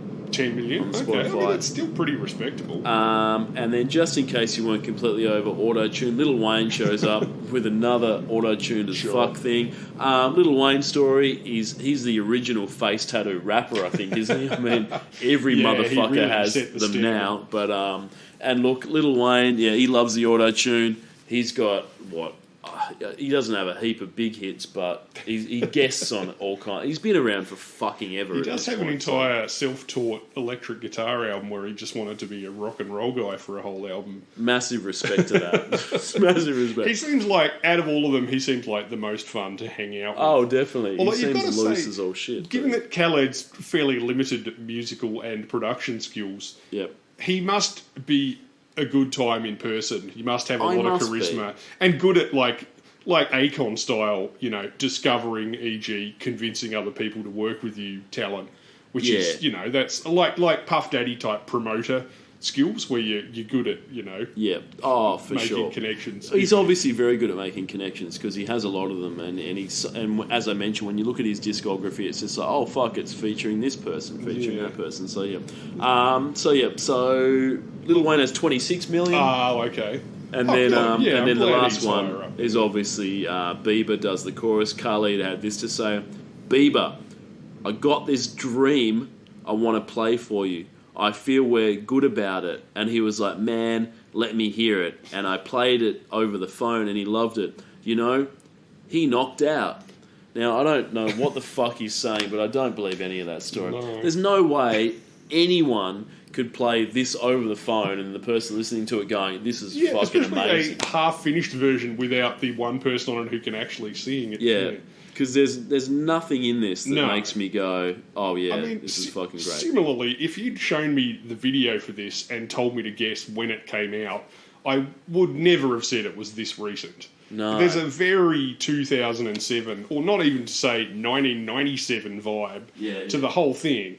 Like hot chicks in white bikinis in front of a mansion, unnecessary credits appearing on screen halfway through the video, like you're watching the shortest, dodgiest short film at the Canada fucking International Rap Video Festival. Yeah. Rappers in shitty sportswear with fucking giant gold necklaces. Bieber with Eminem hair and a fucking do-rag. A chick with massive cans riding a horse in a bikini like the start of Casino Royale. Everyone vaping as if it's the coolest shit that just came out. Beats by Dre, headphones in the first shot. Yep. Tequila endorsements everywhere. Yep. Lil Wayne, that fucking stupid brut noise. I was seriously wondering when Dave Chappelle was going to show up in a Rick James wig with like Jamie Kennedy and a freshly shaved Britney Spears. It's just like time travelling. Exactly. Now, look, as you mentioned, the video is wild. Apparently, it takes place at DJ Khaled's house. It looks tacky enough. Now, if this is true, the dude must be doing very well, as it looks like he lives on his own island. Yeah, it looks like a little spit of land somewhere in Miami, of course. So he purportedly bought a house in Miami in 2017 for $25 million. So he obviously has made a lot of cash from his dog shit music, and I assume that the house in the video is that house. Mm-hmm. So he's obviously doing very well, despite whatever garbage he's churning out. But as you said, the video, I think the opening scene of the video is a chick with just enormous tits riding a horse. And that sort of sets the scene for the rest of the video. There's a lot of tits in this. It starts as it means to go on. Yeah. What I like about this video is that in 2017, pop rap has apparently hit the level that glam metal was at in like 1991. Oh, this hubristic flying directly towards the sun. Nothing bad's ever going to happen to us. You know what I mean? Like, this is basically a one-off not that supergroup featuring a bunch of stoned, badly dressed, modestly talented wankers waving bottles in the driveway of a tacky McMansion that one of them just bought, bragging about all the strange they're getting while a bunch of day-hire Playboy centerfolds bounce around behind them on trampolines or whatever. Yeah. The difference is that the glam metal guys would have played the song themselves and then married the centerfolds. Look, if you fed me a bottle of cognac and asked if I wanted to see Irina Ivanova ride a horse around in slow motion, I would say yes. So I can't blame DJ Khaled for that. Much like the video for, say, Cherry Pie, I just wish the viewer was having as much fun as these chodes clearly did making it on the day. Absolutely. You know, you say, that's just the song as well. You're like, look, I know it is infectious watching other people have a good time, but, you know, there's only so much I can... you know, psychically infer without the song not being shit. No doubt. Yeah, exactly right. Exactly. Now, interestingly, though, I think I captured, as you said, a lot of fucking tequila references. In this stuff. I think there might have even been some weed product placement. Did you capture that? Yeah, no, there was something going on with the vaping. Yeah, I wasn't sure whether that was like the brand of the vaping or whether it was like the brand was of the marijuana weed. was weed legal at this point in America? Maybe it wasn't quite. It would have maybe been Colorado. Maybe Colorado. Yeah. Yeah. Because I sort of looked at that when is that a vape pen sort of product placement, or is that a sort of DJ Khaled's got his own fucking weed? Because now obviously, instead of everyone having a fucking tequila and a gin and a sparkling wine, whatever bullshit, you can have your own weed line. So. Weed was legal in Colorado in 2012, so it's possible that it was. But I know what you mean, and there was more than one. I'm not exaggerating about the tequila thing. There's more than one brand of alcohol in this. So of those 5 dudes, at least 2 of them have their own product placement. I'm pretty sure there was 3. I think there was at least 3. I don't even know if they were all tequila. I'm just using that as a lazy cliche, but there were exactly. Yeah, it's kind of like just a promotional commercial, really. For sure. Now, there's so many people singing on this, there must be some of the finest lyrics of the year. Oh, I was just going to briefly say, in case you were wondering, what is DJ Khaled up to now? Oh, yeah, I am. Well, apart from overseeing a restaurant called The Licking... while refusing to perform cunnilingus, as he's personally stated in public. The dude is currently offering fans a chance to use Airbnb to sleep in his shoe cupboard. What? That's right, Ben. For the surprisingly low price of $15, you too could sleep in a medium-sized room filled from floor to ceiling with exactly the same 800 Jordans every other fucking rapper buys as soon as they get rich. Sick. Included in that price is dinner from Khaled's restaurant, which is still called The Licking since you last checked, plus being kept awake all night by shithouse preset synth beats, stripper moans and orgasmic cries of "I played myself." Which is, you know, what he gets up to on the weekends. So he's charging $15 a night to sleep in his shoe cupboard. Yeah, I mean, it's fucking awesome. It seems like it's like a fan contest thing that's open to anyone. Yeah. But why he would charge $15 and not just no dollars? Maybe Airbnb has a minimum. You've got to pay $15 for it. Yeah, I mean, it's quite a big. It's not really a cupboard. It's like it's a cupboard if you're a multi-millionaire. Yeah. But it's kind of like the size of a master bedroom in a normal house, but just covered in shoes. Look, I mean, I've got to imagine fun. it would probably smell hella nice if you put 800 brand new pairs of sneakers in a room. It probably smells fucking great. That's one of my favourite smells in the world. Yeah. Anyway, lyrically speaking, this was written by August 08, January 06, Bobby Brackens, David Dior, Nick Nack, Padwhack, Dogbone, Pooh Bear, Eeyore, Quavo, Lil Wayne, Chance the Rapper, Probability the Statistician, Justin Bieber, Anne Frank, and DJ Khaled. She beat her face up with that new Chanel. She liked the price. She see the ice. It'd make her coochie melt. Yep. When I met her in the club, I asked her who she felt. Then she went and put that booty on that Gucci belt. Nice. I might be wrong, Ben, but I think Chance the Rapper should look past Crystal the stripper here, because it sounds like she doesn't know how to operate makeup, belts, fingers, or frozen water, frankly. Maybe I'm just not down with the hip lingo. Young MC's still cool, right? Oh, he's still he pretty good. is, yeah. He's probably one of the best. I'll stick with him then. Yep. Funky Cold Medina is Oh no, that's Tone I'm sorry Loc. about that shit joke about all the people's names, but seriously, one of them's called Knick Knack. What the fuck am I supposed to do with that? You know who else was called Knick Knack? The midget in the film Man with a Golden Gun, which is one of a James Bond supervillain's wacky 4 foot tall murderous waiter / henchman. Absolutely. Look, I'm glad that you called out Chance the Rapper's verse, because it's probably the best, I guess. So, yeah. Sure. Well, best is sort of... As you say, the other ones definitely have the written on the spot vibe. Yeah. Although Quavo did say, we go back, remember crisscross and hopscotch, so... I'm not sure if hopscotch is really a time specific. Yeah, I'm not sure. Apparently it is. Crisscross, it is, yeah. sure. So yeah, we've read out all those guys. Yep, sorry. Khaled 25 mil, Bieber 70 mil, Quavo 14 mil, Chance 10 mil, Lil Wayne 26 mil. And this was released digital only, so not available on the Discogs to re-buy. There you go. If you want this, you got to download it from some fucking store. Yeah. The Apple Store, 99 cents. How much do songs cost these days? I don't really know. Probably something like that. Sure. Cool. All right. Up next, Tom. For 13 weeks. Yeah. It's Louis Fonzi and Daddy Yankee featuring Justin Bieber. Again. Despacito. Yeah, we man. talked about that at the top of the episode. So. I'm not sure if there was something going on in 2017 or just a coincidence that the two most popular songs of the last decade came out within like 2 months of each other. Yeah, look, 13 weeks in any other year would have been the biggest song of the year by for sure. far. As we mentioned, that would have been a tie for the longest song in our top number one spot. So yeah, you're right. A couple of months ago, this would have 13 weeks of Despacito would have equaled Coolio, but alas, sorry. Yeah, Ed Sheeran got there first. It's a shame, really, because Gangsta's Paradise knocks both of these two into a fucking hat. So, yeah, unfortunately, Daddy Yankee had to compete with The Shape of You now. Louis Fonzi and Daddy Yankee, they were both in their 40s when this came out.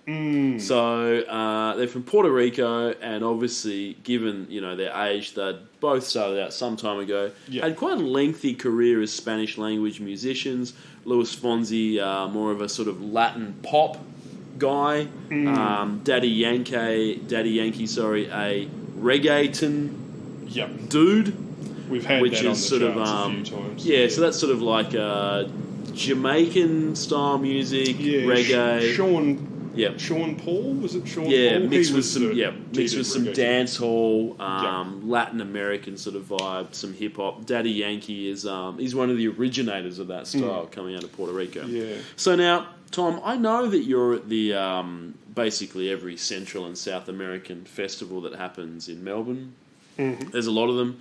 If I ask, you want to catch up on the weekend, you're like, I can't. It's the Guatemalan festival this weekend. What about next weekend? Oh, there's a Brazilian festival, week after that. No, there's a Suriname festival on. And I'm like, what's Suriname? And you're like, it's a small Dutch-speaking, country at the very top of South America, sort of a remnant of the Dutch exploration in the 17th century. Then, there'll be a Panama night that you're at, a Bolivian film festival. You're at all of these things. You love that sort of vibe. So my question is, how many Daddy Yankee shirts do you see at these things? And what would be a good English language equivalent of Daddy Yankee? Well, it's got to be Uncle Cracker, doesn't it? It does, yeah, definitely. It's really the only option. So. Yep, in fact, I'm pretty sure those two cunts are related. I think they're... Have they done a duet before? Probably have. Don't know. They might have. Or it's possible the opposite could be true. Uncle Cracker might have been guilty of sending out white nationalist death squads to find Daddy Yankee. So Daddy Yankee might be using that name as a cover to throw white nationalists off the scent for his illegal immigrant status in America. Daddy Yankee, it would be unfair to say that he's the sort of Puerto Rican Macklemore. Is that sort of, would that be selling him short, do you think? Or? I mean, it could be. It could be. He's the Puerto Rican Lil Wayne, I'm not sure. But anyway. Look, so he released his 7th album this year, titled Legend Daddy. Okay. which is fucking great because it's a play on words of legendary, but Legend Daddy because his name's Daddy Yankee. You see, it works on a lot of levels. And he's retiring from music, which is a huge loss for the reggaeton community. But Bad Bunny, who I believe is actually the most streamed artist in music as of I think for the last 5 years. Wow, He's the number one artist on Spotify every year. He's there to take the crown. But when you look at his output, he's had a shitload of number one and top 10 singles on the US Latin charts. That's Daddy Yankee, that is. So he's obviously very successful. Yeah. But dare I say, the reason that Daddy Yankee is able to retire from music after his 7th album would be this song. Is that a fair assessment, Tom? Yeah, it seems likely. And I think Luis Fonsi's the same. He had a string of number one hits and top 10 hits on that US Latin charts. Yeah. In their 40s. Look, they're successful. They're having good careers. Yep. But then they drop this and all of a sudden, boom, it just goes fucking apeshit. Well, and now, not quite, actually. Okay. I mean, close. I know what you mean. Like, it almost, when a song is this huge, it almost seems redundant to say what the artists have done beforehand because it doesn't really matter what they did beforehand or do afterwards because they never need to work again. But they didn't say this is our second single. It's sold $1 billion. No. We're good to go. It's like they both had 20-ish years of music. Yes, they weren't like flash in the pan. They weren't like Tones and I. No, popped up. No. Dance monkey.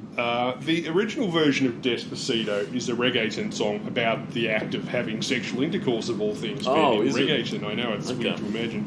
Moving slowly on the rhythm and dual attraction between the male and the female listener. Apparently. I know no one's ever thought of that before, but they were the first. So it was moderately successful. It got to number 44 on the Billboard charts and topped the Hot Latin Songs chart. Ooh. However, this version is the Bieber remix. Oh. And that exploded in a couple of weeks. It hit number 9 the week after it came out and went straight to the number 1 spot, staying there for a consecutive period of 16 weeks. Wowzers. Making it a tie with the only other song to do that at this point, which we have mentioned before. Do you remember what it was? Oh, The Shape of You. No, it was Mariah Carey and Boyz II Men. Oh, fuck. She had the number 1 and the number 2 spot for like a decade of longest songs at the number 1 spot. So that's on the US. Yeah. Okay, So that was like us with The Shape of You. They had Mariah Carey and Boyz II Men's One Sweet Day. That was 16 weeks, and then this came along and tied. Okay. Wow. So yeah. So this did better in America. So this is equal biggest song at this point of all time in the US. On the US charts. Yep. Yeah. I mean, given that, something that people may not know about this song is that it originally started life as an homage to the character Despo from season 6 of the seminal Australian 90s show Heartbreak High, played by Mario Gamma, who would later go on to worldwide fame with his role as salesman in Head Start. Luis Fonsi and Daddy Yankee were huge fan of the high-stakes, on-again, off-again sexual relationship between Despo and Drazik at The High, and felt compelled to pen an ode to the unlucky lovers in their native tongue of Puerto Rican Spanish. I mean, it is possible that I've confused Luis Fonsi with someone else, but I don't think that's very likely. I think that sounds about right. And obviously the success of this song was sort of enough, a bit of a spark to get them to do the remake of Heartbreak High that's sort of come out this year. So it sure has. Definitely. I was watching ABC News Breakfast one morning, Tom. They had the cast of the new Heartbreak High on to talk about it. There was a girl on there, one of the young actresses who minced her words a bit, and they said, tell us about the show. And she said, well, when we were coming up with when we were talking about the scenes and stuff, we read about a school that had an incest chart, and I was like, what the fuck are you talking about?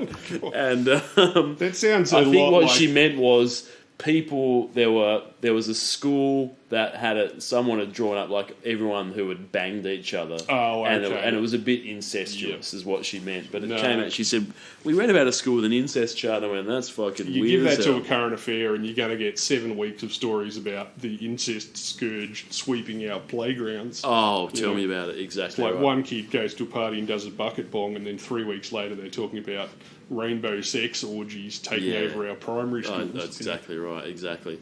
Now, so this is possibly about Heartbreak High. We don't know exactly. Maybe. I'm not sure, But yeah, I might probably. be confusing it. Now, excluding Baby Shark, Tom, you've talked about this before at the top yeah. of the show. Obviously, a highly annoying fucking kid song.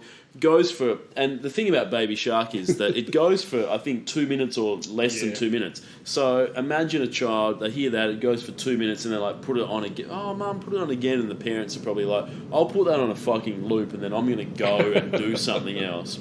And that's why it's had about 10 billion streams, because it goes for such a short period of time and parents just get the fuck out of there and don't turn it off. Whereas this, so excluding that, this is the most sort of played song on YouTube, which, but once again, look, there's nothing wrong with this song, but what is it about the song that sort of projects it to the level where it's like, yeah, got to hear that again? Well, I mean, yeah, as you say, in July of this year, Despacito became the most streamed song of all time, with 4.6 billion plays across streaming platforms. Then in August, the video became the most watched video in YouTube history, surpassing See You Again by Wiz Khalifa and becoming the first video ever to reach 3 billion views. Currently has over 5 billion views, but is still not as popular as the Baby Shark song or Johnny Johnny Yes Papa by Lulu Kids. Yep. As previously noted, intended for a much more mature audience. As we said long ago with good old Shakira though, if you can conquer the Latin American charts plus the Western charts, you end up with double the audience, and you really can rule the world, I reckon, albeit in this case for only one song. Oh, for sure. But I reckon it's that. I reckon it's those two things combined. Those two. If you can get the North American audience, you've got the Western world. And if you've got that plus the South American audience, you know, then you can go. You can be just huge. Like I could not believe how successful Shakira was when you look at the figures. Like, I remember her being huge, and she still pops up now, but when you look at the amount of money she made, you know, and the amount of the numbers her album sold, like, she was huge, you know, and I reckon it's that. I reckon it's the you know. And unfortunately, she paid no tax on any of that. I think she might end up going to prison after the Spanish court convicts her. Well, she's got a very high IQ, and as we all know from Donald Trump, smart people don't pay any taxes. That's correct. So, That's correct. Yeah, exactly. So, look, one of the co-writers, obviously this song was written by Daddy Yankee. Yeah. The other guy, Louis Fonsi, and they had a co-writer, Erica Ender, who was, I think, Louis Fonsi's sort of co-writer. They collaborate a lot on various things. And she said, it's a song that talks about sensuality, of seducing, of sex, as you mentioned, Tom, but in a very classy way. I think that's the way we express it, is very elegant and very respectful. As we can see here, Daddy Yankee's lyrics, they're in Spanish, but we've translated. I've put them into Google Translate. This is what I've come up with. Daddy Yankee here, world's best rapper. Gonna find my rock hard rocket straight up your snapper. I'm not like Elon sending my rocket to Mars. Mine is earthbound straight for your ass. So it's very classy. Talks about sensuality, seducing of sex, but in a classy way. That's true. So it's a great song, and I'm glad that they've kept it very, very classy. Yeah, according to the aptly named Louis Fonsi, when you write songs, you have to put a face to the lyric a little bit. Yeah. But it was such a sexy song that there wasn't really a person. It was a scenario more than a person. I went to that place, and that place was in a club somewhere. When you get to a club and you just start making that eye contact with this beautiful girl, and that's kind of how the song starts. It's really a story. No, Lewis, no, it isn't. That's called a bunch of boring bullshit based on the idea that Despacito rhymes with bandito and sounds vaguely horny. Yep. I just don't understand how so many of these guys are such boring cunts. Don't they realise that you can tell reporters anything? Yep. Rock journalism is dead if it ever existed. Nobody's going to check your shit. When someone asks what a song is about, say it's about anything you want at all. Say it's about Drake's mum bent over a washing machine. Or the time you banged Melania Trump at the Vatican or something, you know? Just make it up. Exactly. Yeah, people will tweet about that shit for weeks. You'll be doing them a favour by distracting them from Elon Musk or atrocities in Ukraine or whatever. Exactly. I mean, Daddy Yankee seems like a dodgy cunt. He's got a terrible fucking name. He does. But at least I'll remember those lyrics longer than I remembered that incredibly tedious story about making up some shit about an imaginary nightclub where you met a chick that doesn't exist. Yeah. Now, Tom, has Bieber pulled a Timberland on this and sort of injected himself into the remix and done minimal to sort of score a number one? Or is he responsible, you think? As you mentioned, was it him that sort of... Because the original version hadn't really gone gangbusters. The reason I ask is because the music video, as we've mentioned, most streamed music video on YouTube, second most streamed video after Baby Shark. The one that's streamed all those billions of times that you've mentioned, Tom, it's actually the original, not the Bieber one. So if you go onto YouTube, look at the video that has like, I think you said six. I looked recently. I think it's up to 8 billion now. So it's sort of popped up an extra bill in the. But it's obviously streamed a lot. But yeah, so the version of Despacito on YouTube that's been streamed 8 billion times is not the remix with Bieber.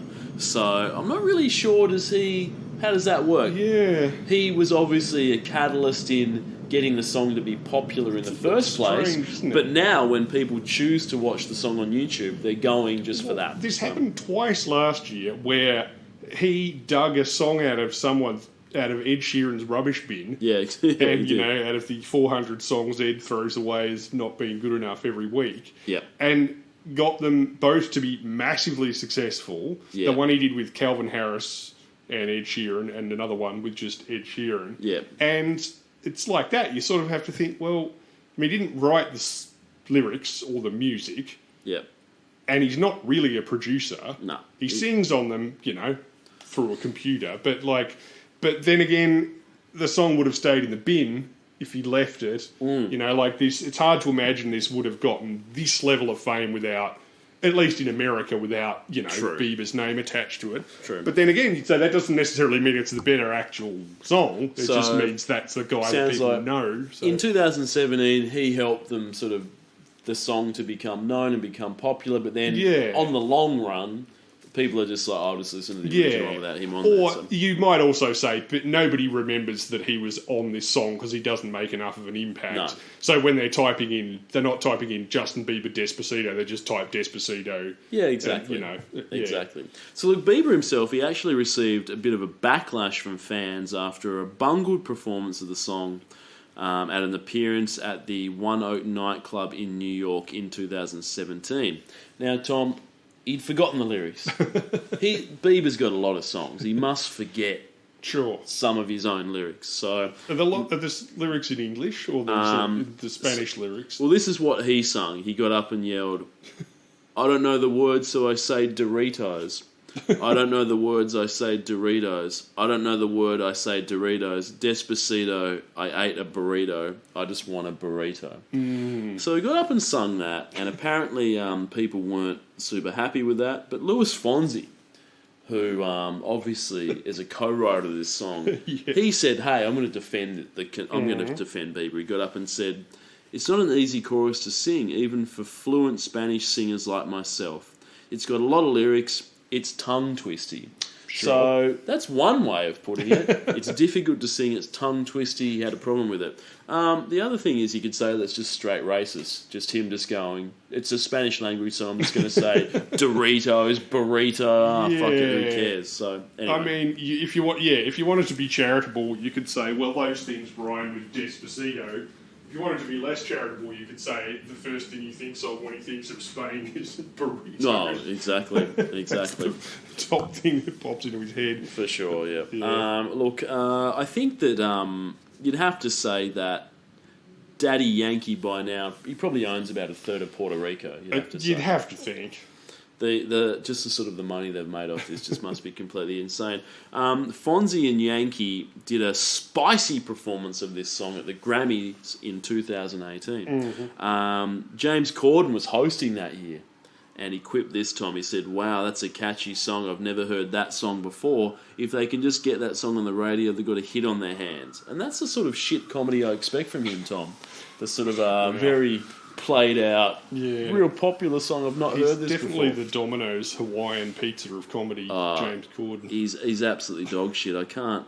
It's sort of amusing now that it's coming out that he's a total cunt. So I just assumed he was really unfunny, but now that he's unfunny and a cunt, it sort of makes it extra good. So yeah. Look, outside of this song, obviously which we know is one of the best song of all time, from an audience view watching YouTube. And I'm going to agree with the general public on that one. It's very good.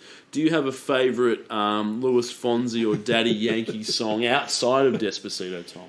Well, look, I'm not that much into dancehall or reggae, Okay. Ben. It's not my scene. Yeah. I much prefer future bass and UK funky myself. Yeah. But it was good to see Daddy Yankee collaborating with Janet Jackson on Made for Now the year after this. Oh, did he? Which got her back on the Billboard charts for the first time in, more than a decade. Fantastic. On the flip side, it only got to 88.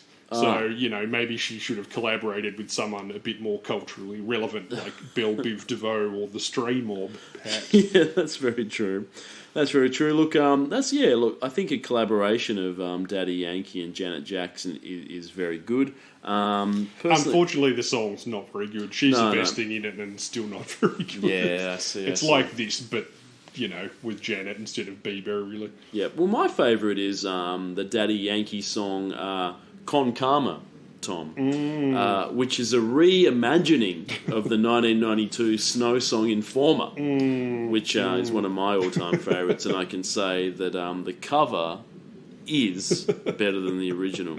Daddy Yankee says this, quote, "Informer was one of my favourite songs growing up, and to do this right, he needed to get the guy on the record. You just got to give honour to a classic in order to make a new version of it." True. And after showing it to Snow, he replied that he would 100% be on the song. Snow was pretty excited to get on the song. He wasn't busy that week? No, he wasn't. Oh, okay. I think the fact that he received a call from fucking anybody that said, "Can you come and rework your original Informer?" Snow would have agreed to anything. So the fact that Daddy Yankee just had the biggest song of all time with Despacito, it's like, yeah, I reckon I can sign up to that. Daddy Yankee described the situation as, quote, "a Canadian and a Puerto Rican making Jamaican music. Two pioneers, two people pushing the culture. He wanted to transmit the best energy and freshness in both dance and music, unifying the music of his teen years with today's modern sound." Now, Tom, would you describe Snow as a pioneer pushing the cultures? Yeah, well, judging by the lyrics to Informer, he was definitely pushing balloons of coke up his ass at one point.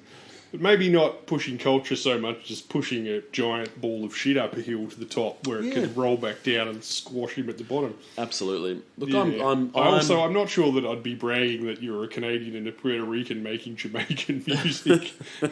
I'm not sure if that's so much as pioneering as cultural appropriation at some level. I mean, not that I give a shit, but I'm not sure if that would be the line number one of my interview tagline. Yeah. But look, I mean, I listen to Con Calma, Tom, and what I would say is that it appears to transmit the best energy of freshness in both dance and music. So I think that, that's what I said. And then I read Daddy Yankee's quote and went, whoa, it's exactly what I was thinking. Would you say it was better than Despacito? Yes. I was going to say I'd probably rather listen to Informer by Snow than Despacito, so. Well, Con Calma has Snow coming up and doing a verse, which is the same verse he did in the actual original Informer. But so he doesn't have any new material up his sleeve. But look, that's my favourite Daddy Yankee, I would say. But look, I don't know a lot of Daddy Yankee, let's face it. I mean, that Janet Jackson song, you've told me not to check it out, so I won't bother. What about the lyrics? Okay, well, You gonna translate it for I me? love a translation. Yeah. Despacito means slowly, by the way. Yeah. I want to undress you in kisses slowly, firmly in the walls of your labyrinth, and of your body I want to create a manuscript. Let me trespass your danger zones until I make you scream. Come try my mouth and see if you like its taste. I want to see how much love fits in you. Let's start slowly, then savagely, step by step, soft then softly. We come up against each other, little by little. We're going to do it on a beach in Puerto Rico until the waves scream, oh Lord. Then meet me behind the cafeteria. Tell me you're selling discount hypercolour shirts. Your cousin said they fell off a truck. Despo, let's bang after the swimming carnival. Good. Yeah, that part confused some people in Spain. They weren't quite sure about that. But Yeah. Look, I guess not everyone's seen the original Heartbreak High. So. Yeah, well, he made such a huge impact that a lot of people forget that Despo was only in half of one season. I think it was the 1997 one. But fortunately, at the concerts, Louis Fonsi and Daddy Yankee were selling DVDs at the merch table. And I think they'd explain it as well before they'd get up and they'd go, this next song's Despacito, everyone would, and then they'd be like, and just for the context, this is what part of it's about. And everyone's like, okay, good. Yeah, excellent. Now, have you got anything more to say about this? No. Fonzie. Louis Fonzie, 18 million. All right. Daddy Yankee, 43 million. Fuck, yeah. See, this is what I mean. He's obviously got a massive hometown audience, like a Latin American audience. For sure. So there's a lot of people, a lot of these artists. I mean, as I mentioned, Bad Bunny, every year on Spotify, number one most streamed dude. Is he that popular in Australia? No. Probably not. But no, I mean, I reckon everyone here would have heard of Despacito, but 5 years on, if you said who did Despacito, I'm not sure how many people could name both of those guys. Yeah. You know? But people forget that, obviously South America, Central America, and I'm sure these artists are also very popular in the US on the Latin charts. It's just a massive population of people, and they have their own sound and stuff. But if you can cross over, yeah, exactly. And then people in Europe as well. I mean, people in Spain that are like, oh, cool, I can hear some music that's actually in my language. So yeah, obviously massive. So that's huge. This will cost you $12.50. Mm-hmm. Probably about right. Twice as much as Shape of You. Not that anyone needs to buy this, but look, maybe you want a copy. Yeah, it's not my favourite song, but I will say the appeal of this makes sense to me. Oh yeah, it's like a kind of Spanish flavoured fucking Maroon 5 or bloody. A bit of sort of Neo Santana kind of shit, something like that. Whereas compared to The Shape of You, that just baffles me. The appeal of that baffles me. It's not my bag, but I can understand why it's popular. Whereas Shape of You, I honestly don't understand why that's any more popular than any other Ed Sheeran song. Absolutely, yeah. And look, the music video features Miss Universe 2006. Ooh. Who is from Puerto Rico. How does she compare at riding a horse in a bikini? I don't know. To that So she was DJ Khaled, who is actually a Playboy. I don't think her cans are as big, but I think it's very hard to compete in the can department with the person in the DJ Khaled video. I was a little bit worried about the horse's safety there. Yeah, I thought it was going to get knocked out when it went her in a corner. Absolutely. So, Tom, up next, Pink. Speaking of female empowerment, like fucking clockwork. 2 weeks. 2 weeks. What about us, Tom? So here we are, another year, another boring Pink song for 50-year-old divorcees. Yep. Is that about right? I think the conclusion we've come to is that Pink has a large under 15, over 50 audience. But we've established that you love Pink, Ben. How would you rate this compared to your other favourites of hers, that one from Alice in Wonderland 2, or the one with the boob-milking terrorists in it? The boob-milking terrorist is a high point. The Alice in Wonderland one, probably a low point, but this is actually worse than the Alice in Wonderland one, I dare say. Look, this could be about a relationship breakdown, as it's Pink, and every fucking song seems to fall into that sort of territory. But it actually appears to be a bit of a, oh no, what's going to happen to free spirits like us now that we've elected a right-wing business dude, man baby, as president? The authority has let us down in the past, and now it's going to be even worse. There's like a political sort of bend on, what about us? What about me and my sort of... It's basically a song saying, oh, look, if you were an artist or gay or, I guess a minority...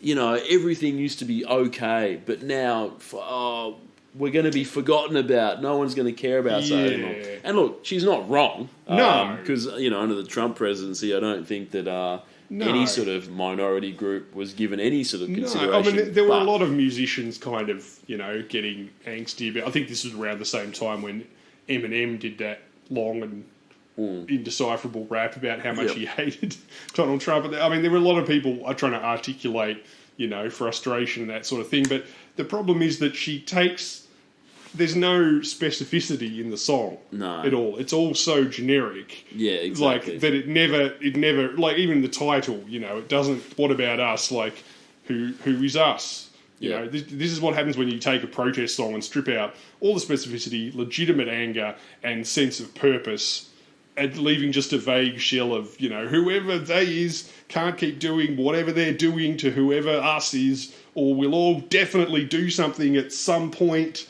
We're going to rise up and do something. I mean, like, flavourlessness aside, it's also a confection nearly as old as pop music is. I can't believe I'm saying this, but I found myself longing for the concision of the Madden Brothers' We Are Done, which is basically this song, but a bit more shorter, or the vivacity of, say, Debbie Gibson's Electric Youth Bin. Oh, I mean, at least she had a stated goal. Sure, it was getting a lift to the mall to buy a new beach volleyball cap in neon chartreuse. But we knew where we stood. It was still less wanky than this sort of half-assed, nonsense. Which is a shame, as you say, because not buried, behind this kind of vapory cloud of not much is a legitimate frustration. It's just not present in the song, really, I think when you're Pink and you're an artist of this size, the best thing to do is not record this song and then just come out and say, look, I'm disappointed with whatever and blah, blah, blah. And hopefully it'll rally her fucking 50 million Spotify listeners or whatever to go out and vote next time against the thing that she doesn't really like. It must be frustrating as an artist, because if you straight up state your opinion in interviews, or you use your platform at the Emmys or whatever to encourage people to do stuff, you're immediately shot down as being a privileged celebrity, using your talking points, blah blah blah. Ricky Gervais complains about you using his platform as a overpaid cunt to do the exact thing he's complaining about. But people go, well, what do you know about anything? But then if you write didactic music that differs from your normal stuff, then it's like you've changed your whole style and that sort of thing. And it also dates your stuff, unless that's your thing, like Rage Against the Machine, or I don't know. I mean, also then you've got the general fear of offending part of your audience or pissing off the record company and that sort of thing. True. It seems a bit gutless to me, but I can sort of understand why they would be, By keeping it bland and boring, she's not pissing people off, and people will be singing this in 20 years' time, Tom, about something else, probably. Well, I mean, there is also just the argument that people don't like being told what to think, and that proselytising art never really makes much of an impact. But I find it a bit frustrating personally, but maybe that's just my way of thinking. Oh, look, absolutely. Look, either way, look, I know you don't like Pink much, but you got to give her some credit. Oh, Ben, for sure. For a chick who started out as a sketchy one-woman white TLC, she's lasted a surprising length of time at the top of the charts. I mean, Absolutely. Do you remember back when we were talking about the Lady Marmalade video from Moulin Rouge? That was 2001, believe it or not. That's 16 years before this. And I don't know about you, but I haven't seen Christina Aguilera, Lil' Kim, or Maya popping up in the charts a lot lately. No, not at all. Not only that, that was her second ARIA #1 after Most Girls in 2000, and this is her 9th. So not bad for someone with she a pops fucking up every exclamation She pops mark up every 2 years, a year or two. Totally. She pops up all the time. We've said it before, but it's not just Pink. Like Australia really does seem to like her. She appeals to something in the Australian temperament. Maybe whenever her whenever she tours here, pissy kind of persona, people just like her. And when she tours here, there's always fucking 5 shows. Oh yeah, totally. Arena. No, she does. People eat up. They love what did you call it? The Cirque du Soleil for drunk chicks or whatever. Basically that. For sure. Yeah. If you've had 4 passion pops or whatever, couple of vodka cruises, you'd be fucking eating up this Pink I honestly was impressed with that. I did not realise how long it's been. That's 17 fucking years. Definitely. That's pretty good. For sure. Now, this was co-written by the people that co-wrote The Shape of You. Yeah. So it's fair to say they've had a pretty solid 2017. I'm hopeful that they'll retire from music Daddy Yankee style, just off the back of the cash that they got from this year. Yeah, this was written by Pink, producer Steve Mack, and Johnny McDade. He's the guitarist of Snow Patrol. Oh, Jesus Christ. I know. He played session tracks and did production for people like Robbie Williams, Alicia Keys, and DJ Snake before being sucked into the nightmarish vortex that astronomers call Sheeran's Hold. Co-writer Johnny McDade... You can't escape once you've passed that sort of event horizon. He said, working with producer Steve Mack is always a masterclass in pop music. Steve is a wizard when it comes to crafting pop. He and I together work really well because he'll always fight for the connected simplicity of... Look, it's not simplistic at all. It's simple in the sense that, as Einstein said, it's as simple as it can be and no simpler than that. Steve really fought for the chord changes in the song to be almost like a mantra, you know, that they musically just repeat and repeat and repeat to give Alicia the stage to weave the melody into a place where it would soar into this epic celebration and the unity that comes from it. The repetition in the song, the idea that it would become almost like a heartbeat as it got inside you and become integral when you listen to it. We need to question more, and I love that the song's premise is a question. So just to clarify, one, this song is basic as hell, so Einstein definitely would have liked it. Two, it wasn't basic enough, so I demanded it be more repetitive. That was definitely on purpose. And three, questions are good, which is why this song is a question, and definitely not because we couldn't think of an answer to our own question proposed by the song. Look, you know, I don't want to say that. Remember when I said artists should just make up anything when interviewers asked them? Well, this is what you do get when that happens. Yeah, that's true. You get allusions to Einstein. Yeah.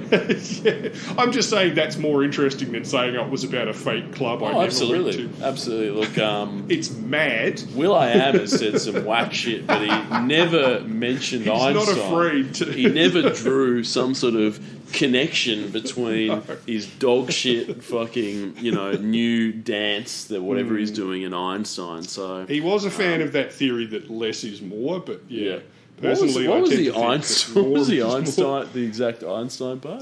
Well, it must be an Einstein quote. It's as simple as it can be, and no simpler than that. Good. Einstein was probably talking about how I'm assuming the ideal mathematical equation is as simple as you can get it to be. You want to get it as for sure. Yeah, so, I'm not sure. I don't think he was shit pop music. I don't think so. No. I think Einstein was probably talking about the theory of relativity, and you don't think Einstein would have liked Boom Boom Pow? Oh, he would have. Yeah, definitely.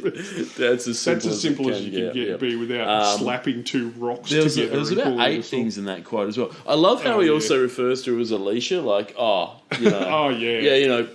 we're first name basis. Yeah, that's so right. Alicia, Alicia. It's just like, I don't know who the fuck are you talking about. Oh, Pink's real name, great. I like it how they're always talking about how someone fought for something to be in a song, even though they didn't want us to do it. Like it's, it was us against the man. You don't actually, weirdly, hear that very often with songs that no one liked that were a massive flop. Yeah, exactly. I fought for the recorder solo to be in that song. Yeah. They said, Tom, you're crazy. No one wants to hear a recorder solo fucking put in the middle of hardcore trance. And I said, and then the song was a huge flop. So I guess they were right when they told me not to do that because it would sound dumb as shit. Fucking wrong. Yeah, exactly right. The music video was directed by Georgia Hudson, who also worked on Ellie Goulding's Love Me Like You Do. Oh, yeah. You may recall from 50 Shades of Grey a few weeks ago, which is obviously a stone-cold classic at this point. Now, Pink joins a diverse cast of disillusioned young people in the music video, Tom, expressing their anguish through choreographed dance routines in the streets of a desolate city. As you do. The video allows the dancers to express their real-life frustration with a political climate through the interpretive dance. Her favourite sequence involves a powerful confrontation between a gay couple who work out their emotions through choreography, Tom. It's probably happened. Absolutely. Now, I'm a fan of the arts, and by arts I mean, music. Pink's music specifically, Pink's music videos, Daddy Yankee, sort of YouTube cats in boxes videos, etc., etc. So I enjoy all of the arts, that sort of stuff.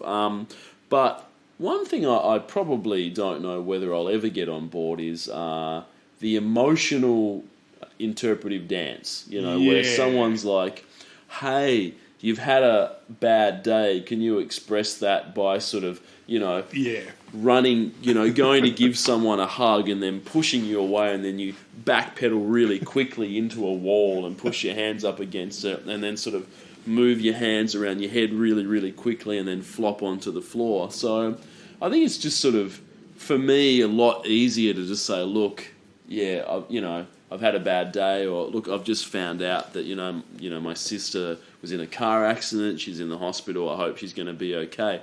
The words do speak volumes more than someone sort of like doing a sort of walk against the wind going, so, and this video is basically just all that, just people going, look at me, I'm so emotionally anguished. So, as the director said, it was absolutely electric filming it, Tom. The idea was to illustrate a condensed version of the course of a relationship. Which is also not what this song is about. No, not at all. Putting that aside. Exactly. This scene was a loosely guided freestyle, and each time it grew in intensity, didn't it? What? Once again, Noel Gallagher's words about music video directors spring to my mind. We wanted to set a space in a story for them to be animalistic in, for this to be raw and unexpected, for their guts to spill. It was absolutely fucking insane. We had a helicopter flying overhead to light them from a spotlight, the track booming like a monster against downtown LA. Gunshots going off from the neighbourhood. Our Steadicam on Brian behaving like a hypnotised snake. A total acid energy. Did you get that from the video, Tom? It looked like a bunch of drunk teenagers on the top floor of a car park having a minor scuffle to me. Exactly. Exactly. Right. I was in a lot of those situations just growing up, and I'm not sure if I would call it electric.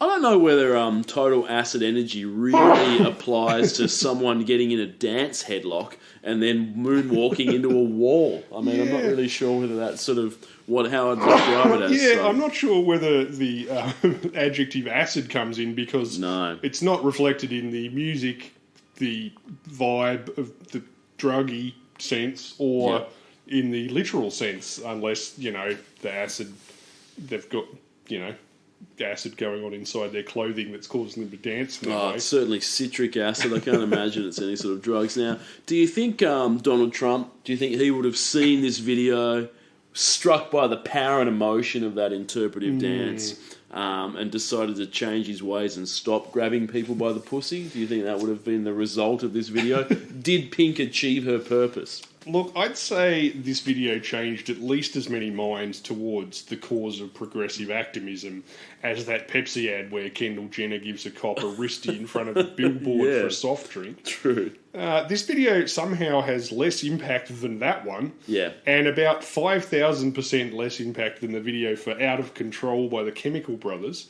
directed by WIZ, which plays with the tropes of media-driven protest footage, features Rosario Dawson rather than a bunch of random teenagers you've never heard of, and impressively manages to take the piss out of that Kendall Jenner commercial 10 years before it actually existed. Yeah. Have you seen that one? I have, That's it's a good. really good video. Yeah, so I'd say if you did want to change Donald Trump's mind, play him that one. Maybe Rosario Dawson's sweaty cans will change his mind better than whatever the hell is going on here. Interpretive dance. I mean, I know Trump is renowned for his love of interpretive dance. Yeah. Look, when I was a teenager, Tom, I went to see Stompin' dance, the dance troupe in Launceston, because I think I may have seen that. Because I was a teenager, and I think when you were sort of 15, it was like, what do grown-ups do? What do mature people do? You go and you drink coffee at a cafe. Yeah. You go to the theatre, you go and see like dance stuff, and this was down at Inveresk. Remember when they had the shed, rail yards, the rail yards. I think I actually did go to that. I definitely saw an interpretive dance thing at the rail yards. So this is getting a bit sort of for people that don't unfamiliar with Launceston in Tasmania, there's a rail yards where trains or trams used to be, but they hadn't had trains or trams in Launceston for fucking decades by the time, I was a teenager. So, but the rail yards just outside the city centre were still there, and then they were looking for ways to repurpose that. Yep. But there's a museum there now, and the University of Tasmania is relocated there. But in the 90s, before they were figuring out what to do, they were just sort of empty sheds that things would happen. And of course, it's a good place for photography students to go and take photos because it's lots of big ruined old buildings with barbed wire and would have been a great growth place for people to put on raves. I'm not sure whether they did that. I'm sure they would have. But and then occasionally, as I went to see, it was interpretive dance pieces by Stompin' Dance Youth Theatre Company. And when I was 15, I was like, oh, this is what people do. And then I went and went, that was the worst thing I've seen in my life. But you probably don't say that at the time. You just go, oh, I loved it. And loved it. Was Stompin', was that the one where all the people hit rubbish bins or was that Stomp? That was the people hitting rubbish bins was like Stompin' was like a local Tasmanian thing. I think. I did. I think I did see. But Stompin' the people hitting rubbish bins is they that probably was toured Stomp. around. They were but they were Australian. Yeah, that sucked as well. But, that was a dance troupe. It's not inconceivable that they would have been performing at the rail yards. No, exactly. So this music video just reminded me too much of that, like sort of an industrial wasteland of people doing shit interpretive dance, like something that looks like it's halfway to being a rave, but without the fun part. Yeah, exactly. So it's just a bunch of heavily tattooed people pushing each other around in a friggin' car park. If I could travel back to 1995, I would have definitely been on drugs before I went to see that. It might have been somewhat better. What lyrics did Pink throw out to really hammer home her sort of, distaste for the new political environment, the new sort of, the Trump era? Sure. Well, sticks and stones, they may break these bones, but then I'll be ready. Are you ready? It's the start of us waking up. Come on. Are you ready? I'll be ready. I don't want control. I want to let go. Are you ready? I'll be ready. Because now it's time to let them know we are ready. What about us? Okay. Now, do you see what I mean? Like, you can sort of get, knowing the context that you do. Yep. You can, but if you, without knowing that this came out the year after Trump was elected, it just sounds like any sort of generic, vaguely protesty pop song. It doesn't even contain the sort of aimless but visceral anger of something like Head Like a Hole by Nine Inch Nails, and it certainly doesn't contain any of the actual names or places that Rage Against the Machine or someone would use to put into a protest song. Yeah, exactly. It doesn't even contain any clever allusions to a fat orange guy or, 2016 or, voting for a rapist or something like that, which you would think you could at least come up with some double entendres for it. Yeah. For sure. Yeah. I mean, like I said, it doesn't even say who us is. You just assume it just means, people that look like the people in the video. Yeah, look, the song's pretty. It's too generic, I think, for it to have the impact that was sort of intended. So I mean, I like the Pink's fact playing that she felt something, but it just doesn't. It's not really communicated in the song. But this, for me, this is as you mentioned, though. I guess there's a lot of backlash against artists that do have a strong opinion one way over the other. But then you can't win. But then the alternative to that is just this sort of like tepid response to like, I'm angry about this, but I'm not going to be specific about it. So, well, in a perfect world, Pink would be a good enough creator of music that the anger would come through in the song, but not in a direct, didactic way. Yeah. But also not in a vague, half-assed way. And you would be able to infer it through the actual song, which wouldn't have to literally be about that. But sadly, we don't live in a perfect world, and this is Pink's 9th number one. But I guess she's 17. But she might just be looking to trot this out in 8 years' time when someone else comes into power.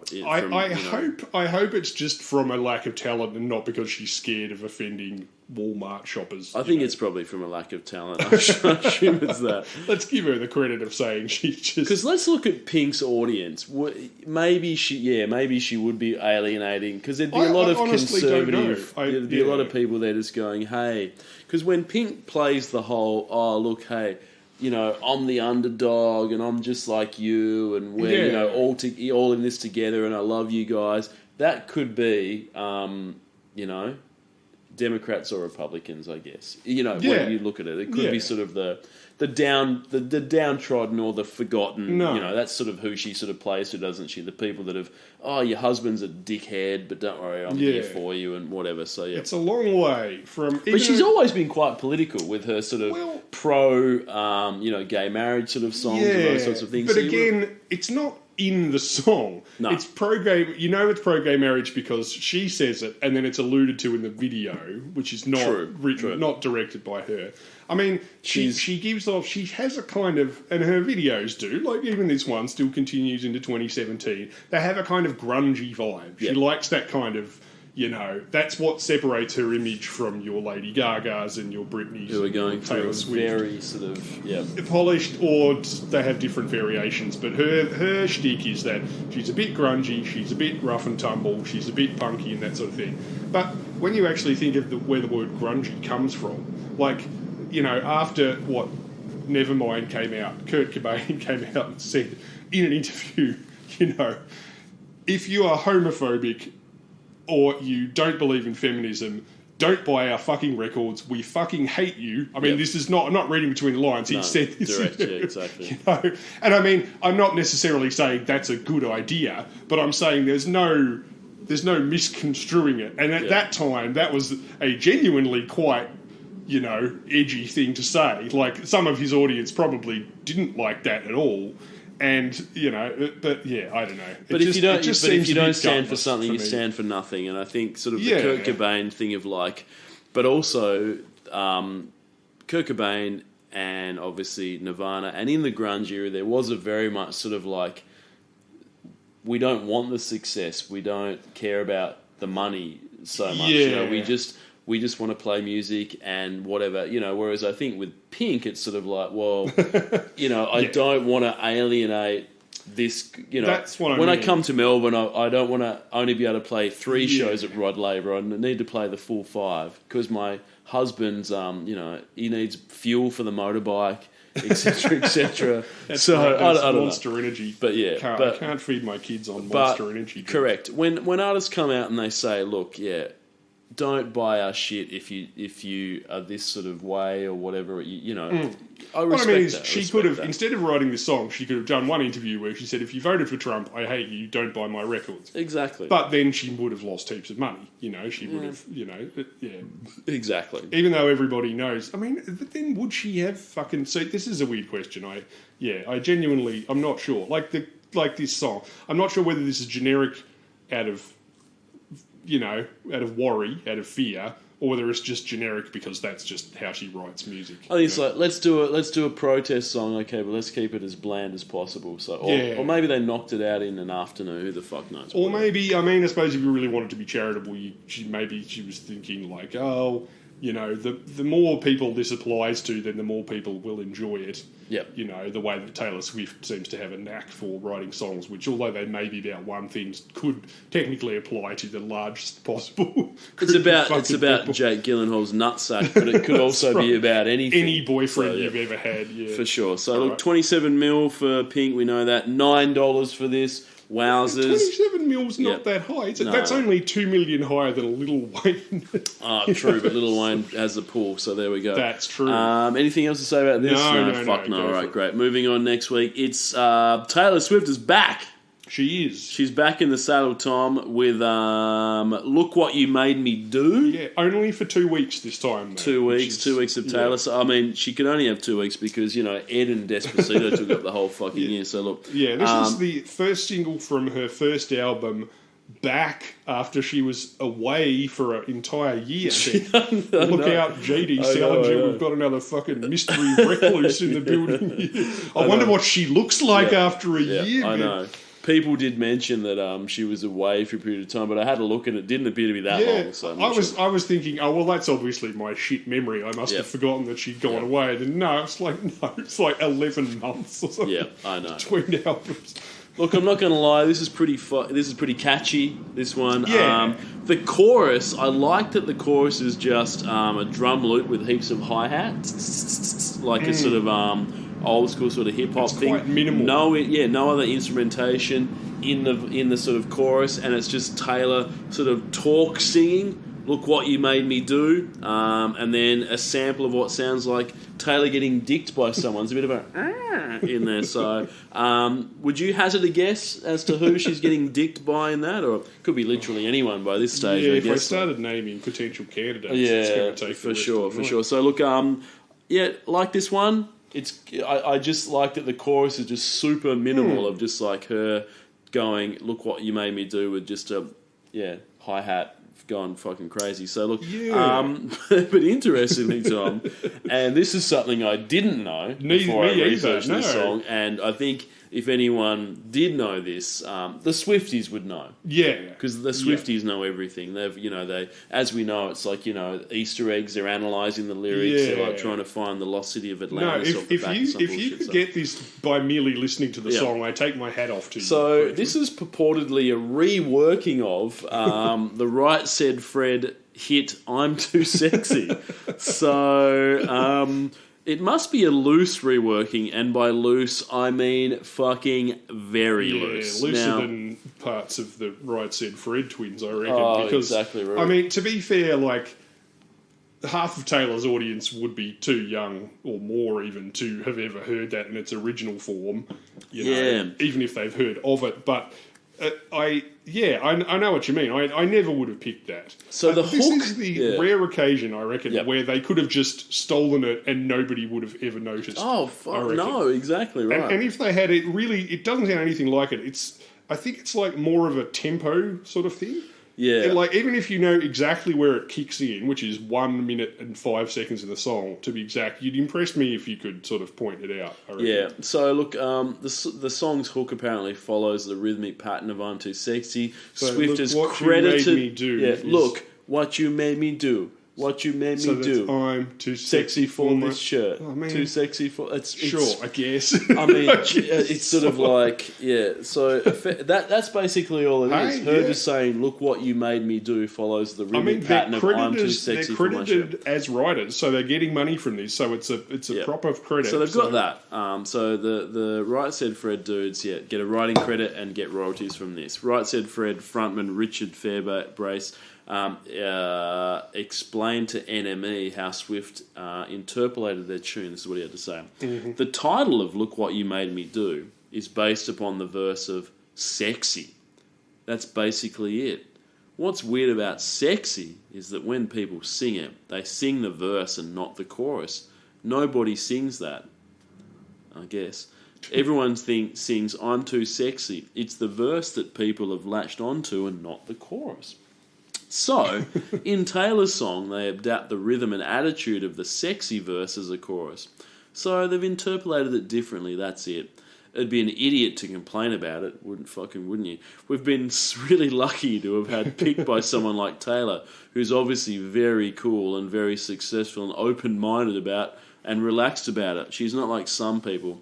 Now, Tom, this raises one very salient point for me. They are very lucky to get a songwriting credit on Taylor Swift's song because it's free money for them, yet this song sounds nothing like the song that they wrote. So when they say stuff like, she's very cool and relaxed about it, some people aren't, it's like, what the fuck are you talking about? She's just went, I'm going to give you guys songwriting credits on this song. And they're like, oh, well, yeah, you have to. Thanks, Taylor. It's great that she's been so cool about it. She has been cool about it because they could have given her fuck all because, let's face it, there's nothing about this song that I listen to it and say, if she hadn't given them songwriting credits and they had have sued her, how successful would that have been? No, you really can't pick it. It's just the tempo thing.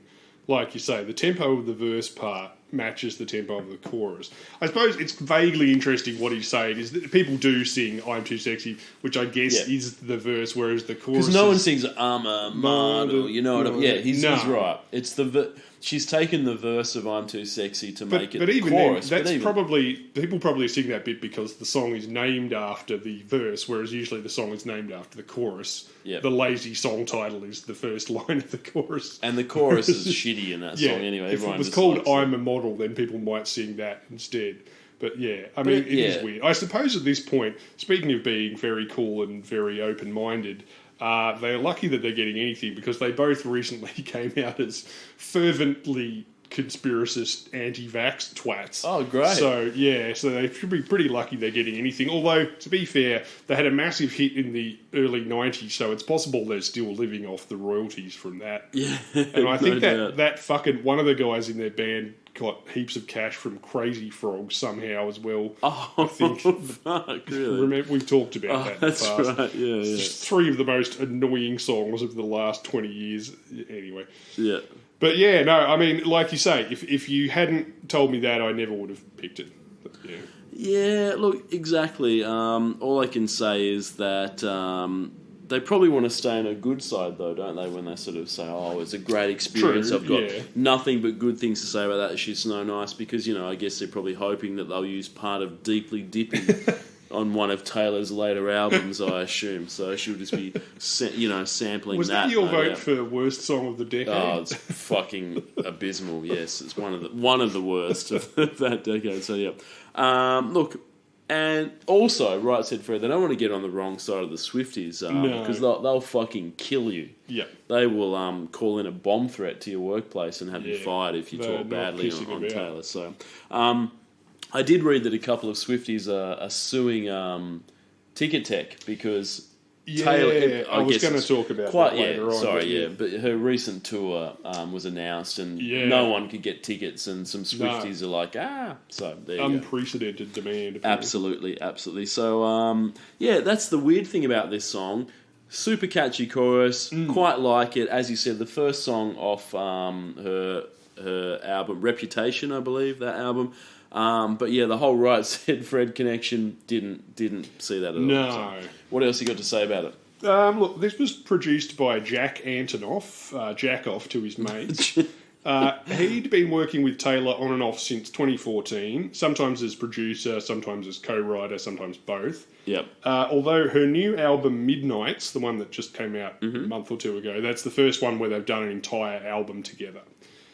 People have credited / blamed Jack off for pushing Taylor towards a more synthy, digital, somewhat sort of retro and hip-hop tinged sound. Okay. Right at the time, she seemed to be heading in a more confessional, lo-fi musical direction. Yep. I mean, her early stuff was country. She can play the piano, she can play the guitar and that sort of thing. Which version of Taylor do you prefer, do you think?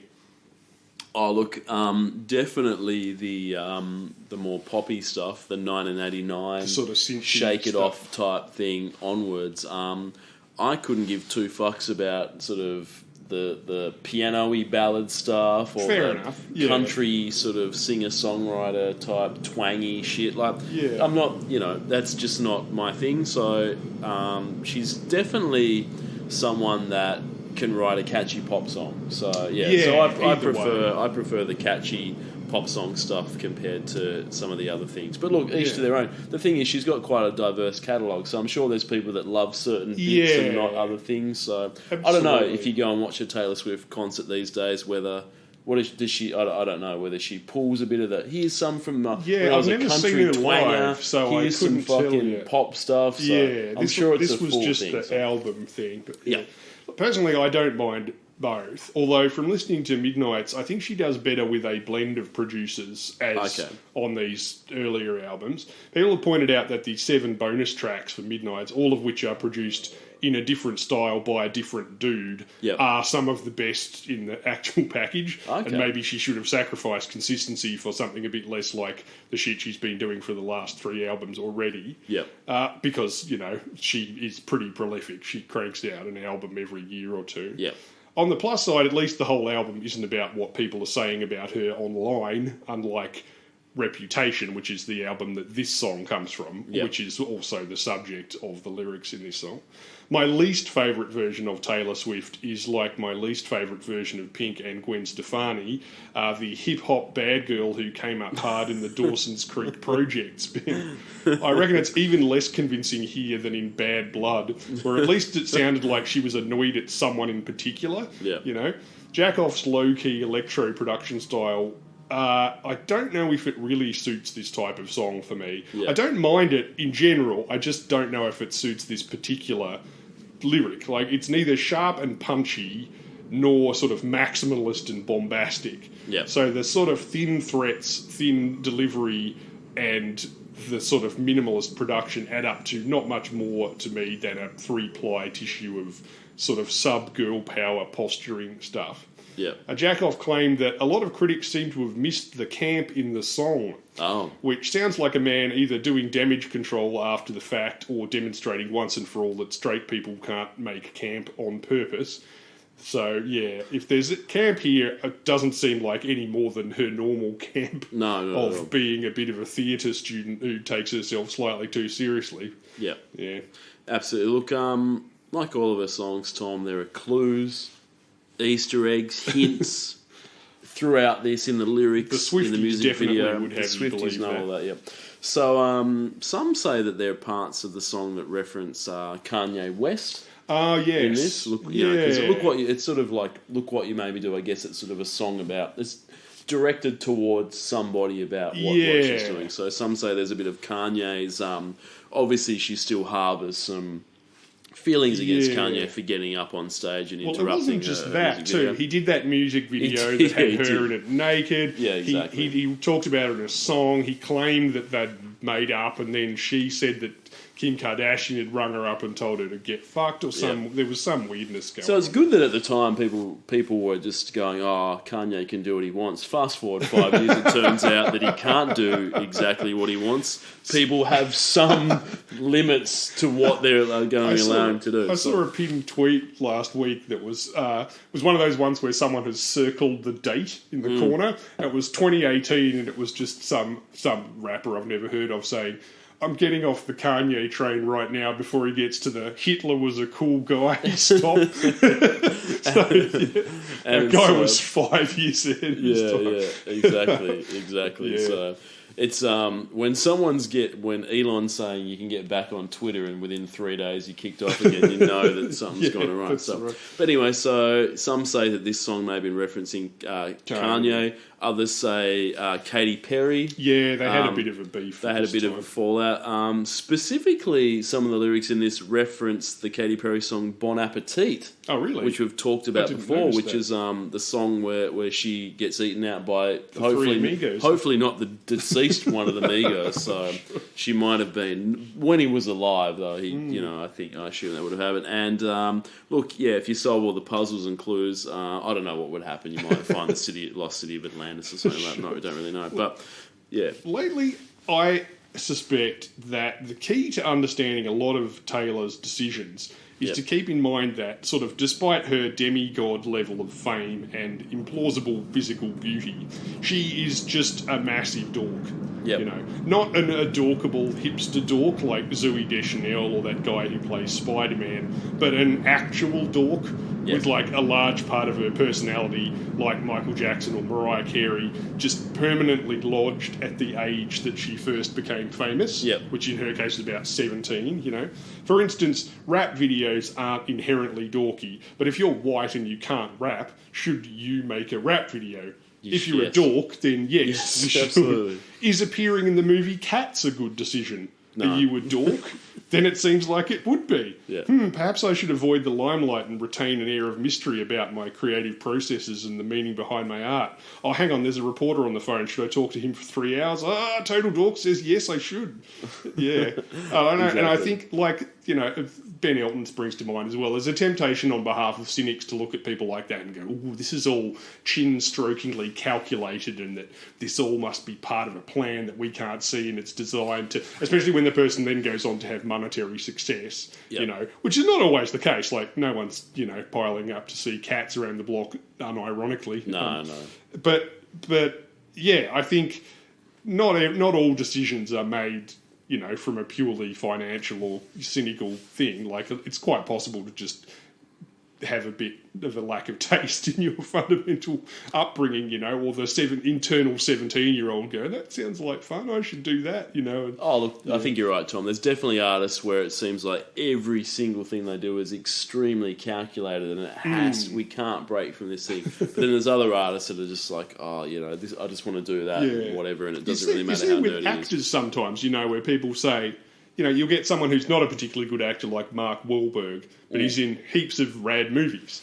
And then you look at, you know, someone who is a good actor like Naomi Watts or something, but then you know, a lot of their movies are crap. Yep. You know, and you're like, why did they never hit it big? They never found that thing. And it's tempting to blame it on the agents or whatever, but it is quite possible to be good at doing something but not having good objective taste in the thing. Just because you're a good actor doesn't mean you have good taste in movies. Yeah. You know, and just because you're a good musician doesn't mean you're good at picking, like, as many interviews that we've talked about said with people like Katy Perry, for instance, they don't even really seem to be able to tell what the appeal of their own style of music is. Oh, you know, like for sure, exactly. They don't even know. Yeah, when Katy Perry's coming in, talking about my love for old school hip hop, it's like you fucking got no idea what the hell you're talking about. You're talking about her sort of outre, edgy perspective that she's got on things, or like Linda Perry talking about herself like she's this lost grunge rocker or whatever. And you're like, no, you write good boys to men songs, pop songs for 30 years at this point. So anyway. fuck off. So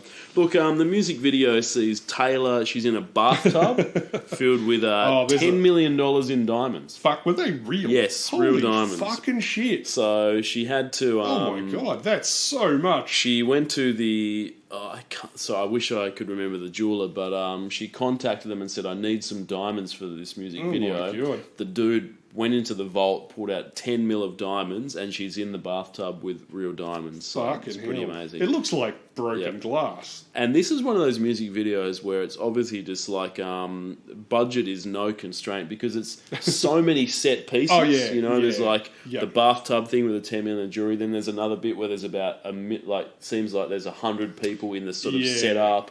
Lots of stuff happening, lots of different like it's only 10 seconds of this, 10 seconds of that, but I know, it's crazy. And then at the end there's heaps of Taylors at the end. Oh, she plays herself across different eras, which is kind of cool as well. She said that the idea for the video was, quote, "What if everything people said about me was true? How ridiculous would that look?"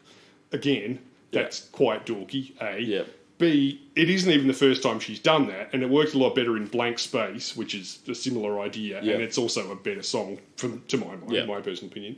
To be more constructive, I reckon this would have worked a lot better if she'd gone the Britney route, the oops, I did it again type thing, and juxtaposed her old sort of cutesy gel pen unicorn diary Christian image with sort of accidentally on purpose avenging herself against, say, a prominent musical artist who once shoved her off the podium at an awards show to make a twat of himself, instead of this sort of unconvincing bad girl shtick. Even if you know that it's supposed to be crazy, it just looks like someone unsuccessfully trying to parody a hip-hop video by maxing all the settings out. But hip-hop videos, as that DJ Khaled thing, maxed all the settings out 10 years ago already. You can't push the settings anymore. Exactly. Her lying in a bathtub with $10 million worth of diamonds just doesn't look any weirder than the last Nicki Minaj video. That's just what they look like now. There's one where she's like crashed a gold Bugatti into a pole and it's on fire, and you're like, yeah, that would be crazy if the last Lil Wayne video I saw didn't have him jumping up and down on top of a gold Ferrari, literally shooting money with a money gun at the screen. Exactly, yeah.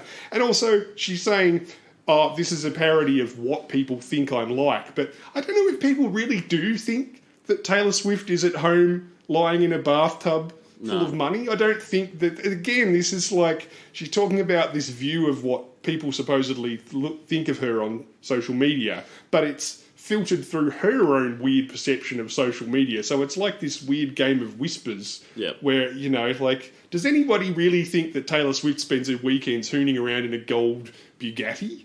Like, that's her bag? Probably, when she's got some free time, she's probably just hanging out at fucking home, just chilling out. Yeah. Because she's touring all over the place and playing shows, in studios, recording. It's probably like, I've got a week off, I might just fuck... I'm not fucking driving around in a gold fucking Bugatti. I'm sure she could afford one. Oh, no doubt, yeah. But, hang on, Ben, that's weird. I clicked on the video for this and I'm watching an ad for Rainbow High again. Look, my favourite is Charlotte. She's got rings in her hair. Yep. I hope they win the rock battle of the bands against Shadow High. Am I going to end up on some sort of watch list? All right, I'll give you a quick yes or no question here. Yeah. Ready? Yep. Does Taylor Swift look good in a black latex bra? Yes. Is she even vaguely convincing as a bad girl? No. Has the hip-hop video genre been largely self-satirising since 2007? Yes. Is it worth $1 million to do the same thing other cheap-ass rap videos do by default? No. Yeah. I don't think so either. That's, look. What was one other thing I was going to say? Yeah, as you mentioned before, a group of Swifties are currently suing Ticketmaster over the recent debacle to secure tickets for her Eras tour next year. Ticketmaster had to cancel the public on-sale date for the tour due to extraordinarily high demands on ticketing systems and insufficient remaining ticket inventory to meet that demand. They're suing them for fraud, price fixing and antitrust violations. Good. Alleging that intentional deception allowed scalpers to buy the majority of tickets. Prior to the planned public sale, Ticketmaster put tickets on sale through its verified fan program, which is supposed to root out bots and scalpers. Ticketmaster claimed that more than 3.5 million people registered for the program, which is pretty mental. It's nuts, yeah. And that it sold more than 2 million tickets that day, fielding more than 3.5 billion system requests, 4 times any previous high for anyone. Wow. So, I mean, obviously a lot of that is robots and shit, auto-clicking and stuff like that. Still, the company blamed it on historically unprecedented demand. Within hours of the sale, tickets were being resold on secondary seller sites for as much as $22,000. Jesus. I saw them for more than that. I saw front stage tickets for people asking for 90 grand. Great. So like 180 grand for 2 tickets next to each other. Wow. Whether anyone bought that. No. Don't.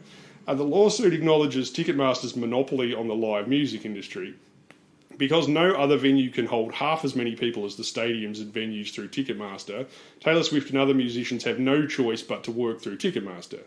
The fans accuse the company of stating that it has taken steps to address this issue, but in reality has taken steps to make additional profit from the scalped tickets. Swift apologised to fans and basically said the same thing, e.g. that everyone knows Ticketmaster sucks ass, but the one thing they are supposed to be able to do is handle volume, which is exactly what they failed to do here. Now, I mean, I know you hate scalping, Ben, but would you make an exception if you could on-sell 2 tickets to the Jam and Spoon reunion show for $22,000 each, do you think? Yeah, look, it's a tough one. I think, I probably wouldn't be trying to... Screaming Jets, maybe, Tom? 22 grand? No. But yeah, look, it's a fair point. Grand. It's a fair point. I guess there's some people that are like, I'm going to buy these 2 tickets, and this is going to get me in America. This will get me through college. You know what I mean? Or, so it's quite. But something like that, I'd be willing to just have a go on the basis of going in the lottery. Yeah. E.g., I don't even like Taylor Swift, but if I get these tickets, it'll be such a fluke that I get through that then I'll just maybe. But these resale sites, when it's like $90,000, nobody's paying that. You know, like this sort of crazy. It's insane. But yeah, absolutely. But their accusation is that Ticketmaster are. They're two-faced. On the one hand, they're saying, we're trying to stop this happening. On the other side, they're taking money from the on-sale sites as well. Everybody, Ticketmaster is a fucking scam because you're absolutely right. Yeah, some people pointed out that Eddie Vedder was accusing Ticketmaster of predatory bullshit and boycotting them back in the 90s. Yeah, absolutely. Unfortunately, nobody could tell what he was saying. Don't use Ticketmaster, they suck a bunch of bullshit. By the time they figured it out, it was too late. Yeah. Exactly. Agreed. I didn't even know who Ticketmaster was then. I lived in Launceston. I was like, is that like when you go to...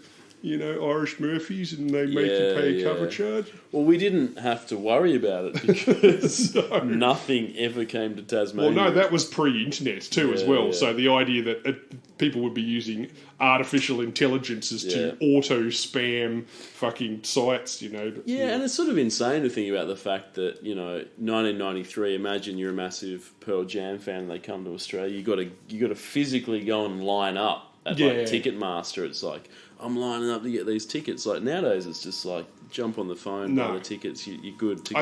I think probably a lot of older people like me and boomers and stuff still have this image of scalpers as like cheeky guys outside the AFL, running up and down the line, going, "I got 2 for Collingwood. He's going to give me $50 or whatever," and not just some fucking quasi-legal international, fucking conspiracy thing with just robots just trying to pounce on the biggest tickets. I mean, obviously people know Taylor Swift's going to be the biggest concert of the year, so, Yeah, when I was living in the UK, sucks. it It was sucks I saw a heap. It was scalping all the time in the UK. Like I definitely remember selling tickets to scalpers when I lived in London because I'd buy 2 tickets to go see something, and But that's what I mean. a friend I was going to that's go. kind of valid. Like that's of course. I'd show up but to the it's venue. not that. I've got 2 Yeah. tickets. The dude that I was going to go with couldn't make it, or me and a mate and someone else couldn't make it. So, scalper would say, "This is sold out. You got a ticket?" It's like, "Yeah, I've got a free one." He's like, "I'll give you 20 quid for it," and then you'd go, "Okay," and then you'd get it off him. You'd make the money back on the ticket you'd bought, and then he'd probably go and flip it to someone for double that, and that was just the sort of thing. And it was a weird sort of thing, but hey, I don't know. But I've buying done it something too. for $100 and then trying to sell it for 90,000, that's a different sort of Yeah, world. of isn't just it? like automatically using machines to max out all the ticket buying you can possibly do with the specific purpose of just on selling them online is exactly, dog shit, exactly. But It's a different thing. If you can't go to a concert and then you sell it to someone on Gumtree, that's... It's a different thing, rather than a professional biz, exactly. So, lyrics, what's Taylor hit us with? Okay. What did we make her do, specifically? Well, yeah, Taylor Swift, Jack Antonoff, with Rob Manzoli, Richard Fairbrass, and Fred Fairbrass from that sexy tune.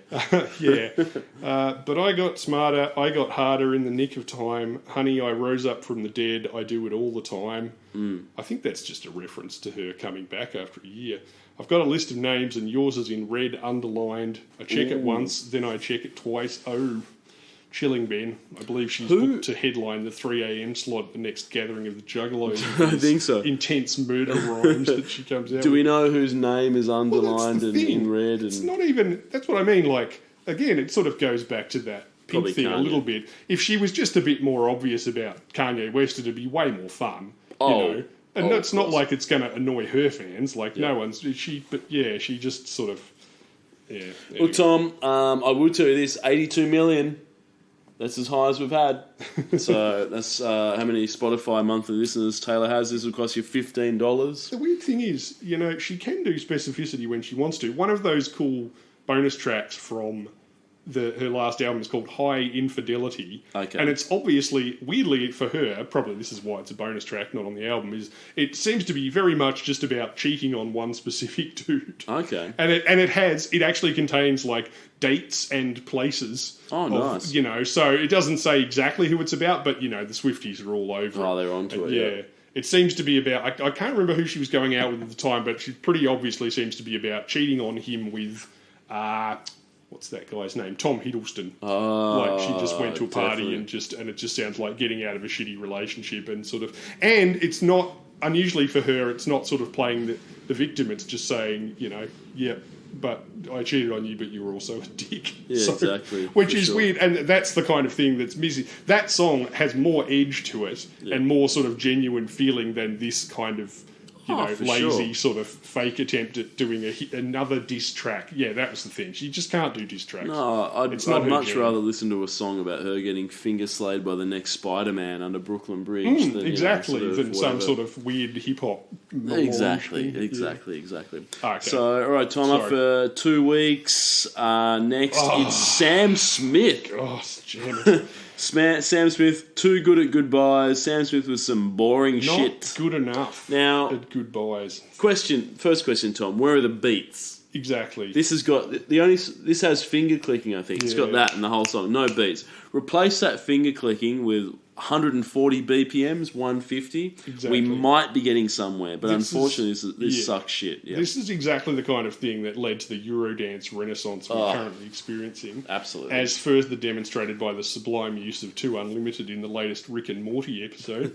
I'm claiming that as part of the renaissance. It is. By contrast, this is a kind of old school retro soul-ish tinged thing. Yep. But it doesn't have the catchy hook that sort of song needs. It's terrible. His voice is quite nice, and I don't hate the choir bit in the chorus, but there's not enough actual song for my liking, really. And they give him way too much space to indulge his kind of vocal flourishes. His voice is better than your average X Factor winner, but he's not fucking Mariah Carey. He doesn't need to be doing trills and what's it called, vibratos and weird... No, none of that bullshit. Yeah. Exactly. Yep, for sure. Now, Tom, I know you're a pronoun Nazi. So I just want to say that, yes, I know Sam Smith has indicated his pronouns are they and them. Sure. Okay. So if I'm speaking quickly and not thinking and say the wrong thing, please don't phone up my place of employment, demand that I'm fired, or purchase my hacked Medibank data off the dark web and send anthrax to my house. And by that I mean, the chemical compound of anthrax or recorded material from the band for the last 3 decades, okay? Sure. So Look, they and them, I'm sorry if I make a mistake. I'm just, might be talking quickly. So anyway. Sure. So look, the your Sam Smith private story. data is as safe with me as with any major Australian corporation. Fantastic, good to know. Also, I probably just called him, 400 It's times. like- I honestly didn't know that until you said this, Well, I'm spelling it out, Tom, Sure. because I don't want to get cancelled by anyone. I'll so. probably do it again Okay. within the space of this thing. So look, what's the Sam Smith story? He released his first single in 2008 called "Bad Day or Week," okay. which is a Stock Aitken and Waterman level piece of shit that surprisingly didn't get any traction at all. It sounds like it was recorded in 1992 using the worst technology of that time. Didn't take off, but look, fortunately for Sam, he severed his ties with that label and signed up with a new group of dudes. And the album that they recorded with his original record label was never released. So basically, it went, I don't want to be part of this. Never released, got rid of it. Fast forward a few years, and his vocals are featured on a few electronic tracks before his debut album In the Lonely Hour was released in 2014. Okay. And he's been doing boring shit ever since that. So I think this is his second album with that record label. Yeah. So Sam's first sort of musical, I guess, when he... that is interesting. So he's been around longer than I thought. He's been around for 10 years at this point, basically. But got big off... the first sort of songs he had, there was a bit of an electronic music dance sort of tinge. But then when the album was released, it was very much in this sort of boring as fuck action. Now, I know you're a big fan of his James Bond contribution, I believe, Tom. Yeah, look, this was, as you say, this was his first solo release since the 2015 James Bond theme, Writings on the Wall. Well, look, I mean, he stirred up some controversy when Writings on the Wall, which was from Spectre, won Best Original Song at the Oscars. Not because it wasn't, obviously, but because he claimed to be the first openly gay person to win an Oscar while accepting his Oscar. Right. For the record, previous openly gay winners include Melissa Etheridge, 2007, Best Original Song, Stephen Sondheim, 91, Best Original Song from Dick Tracy, ? Sir John Gielgud, 1981, for Arthur, John Schlesinger, 1970, Best Director for Midnight Cowboy, Howard Ashman, Bill Condon, Dustin Lance Black, Elton John, John Carigliano, Alan Ball and Scott Rudin, the producer of No Country for Old Men, a film that some consider to be slightly better than Spectre. So it was kind of a little bit of wasn't so much a flub as just something that's so weird that nobody got too offended. It's just like, well, he must have just been super pissed or something like that. Crack, exactly. Anyway, look, in a Beats One interview, Sam explained that only 4 songs on this album, The Thrill of It All, are personal, and Too Good at Goodbyes is one of them. Quote, the song is about a relationship I was in, and it's basically about getting good at getting dumped. I'm still very, very single. I think I'm even more single than I was when I released In the Lonely Hour. So, do you have any relationship advice for Sam, Ben? Because it seems like life is tough for the Oscar-winning professional musician. Maybe you should try that George Michael technique, smoke a massive bifter, drive your Range Rover through a hedge into a park and hit up public toilets. Yeah, look, I think that's probably which are probably the way unisex to go. now. I mean, bloody woke brigades ruined all the best glory holes, I reckon. Oh, look, I think you're right. Sam Smith's issue is that, as we mentioned, with George Michael's passing, a lot of that gay toilet knowledge was lost. Maybe George had a handbook somewhere, he had the best ones down there. But I think for Sam, if Sam spent some more time probably perusing those gay toilets, take the Oscar with you. Obviously, you take that along, and then you're in the public urinal. You have that on the ground so that people that come in will see the Oscar under the toilet door. They'll know that Sam Smith's in for the night. And I think that way, there's probably a good chance that, love will be found. It'll take some time. That's true. But George, George said he spent a lot of time in public toilets. He knew the good toilets to go. He knew which ones to go to. So you got to put the hours in. Love doesn't happen overnight, Tom. A relationship doesn't occur out of nothing. You got to put the time in. That's right. Sam needs to spend the time he needs to get up to. Don't want to make the Alan Jones mistake, do you? Just pick the first public toilet in London you find and start waving the flag. No. So I think Sam, find that George Michael knowledge, find the best public toilets, spend some time in there, and love will find a way. That's my advice. And when you come to a generously sized glory hole, just stick the end of the Oscar through that. Exactly. And if that doesn't, get one on the hook, I don't know what will. Exactly right. Exactly. So I think that's my advice, but it's not for everyone. No. I will say that. Did you watch the video of this? Speaking of videos, it was boring. Yeah, it achieves the not very difficult twin distinctions of making the UK look grim and depressing and making Sam Smith look like Jude Law's creepy cousin with a 5 head. Yeah.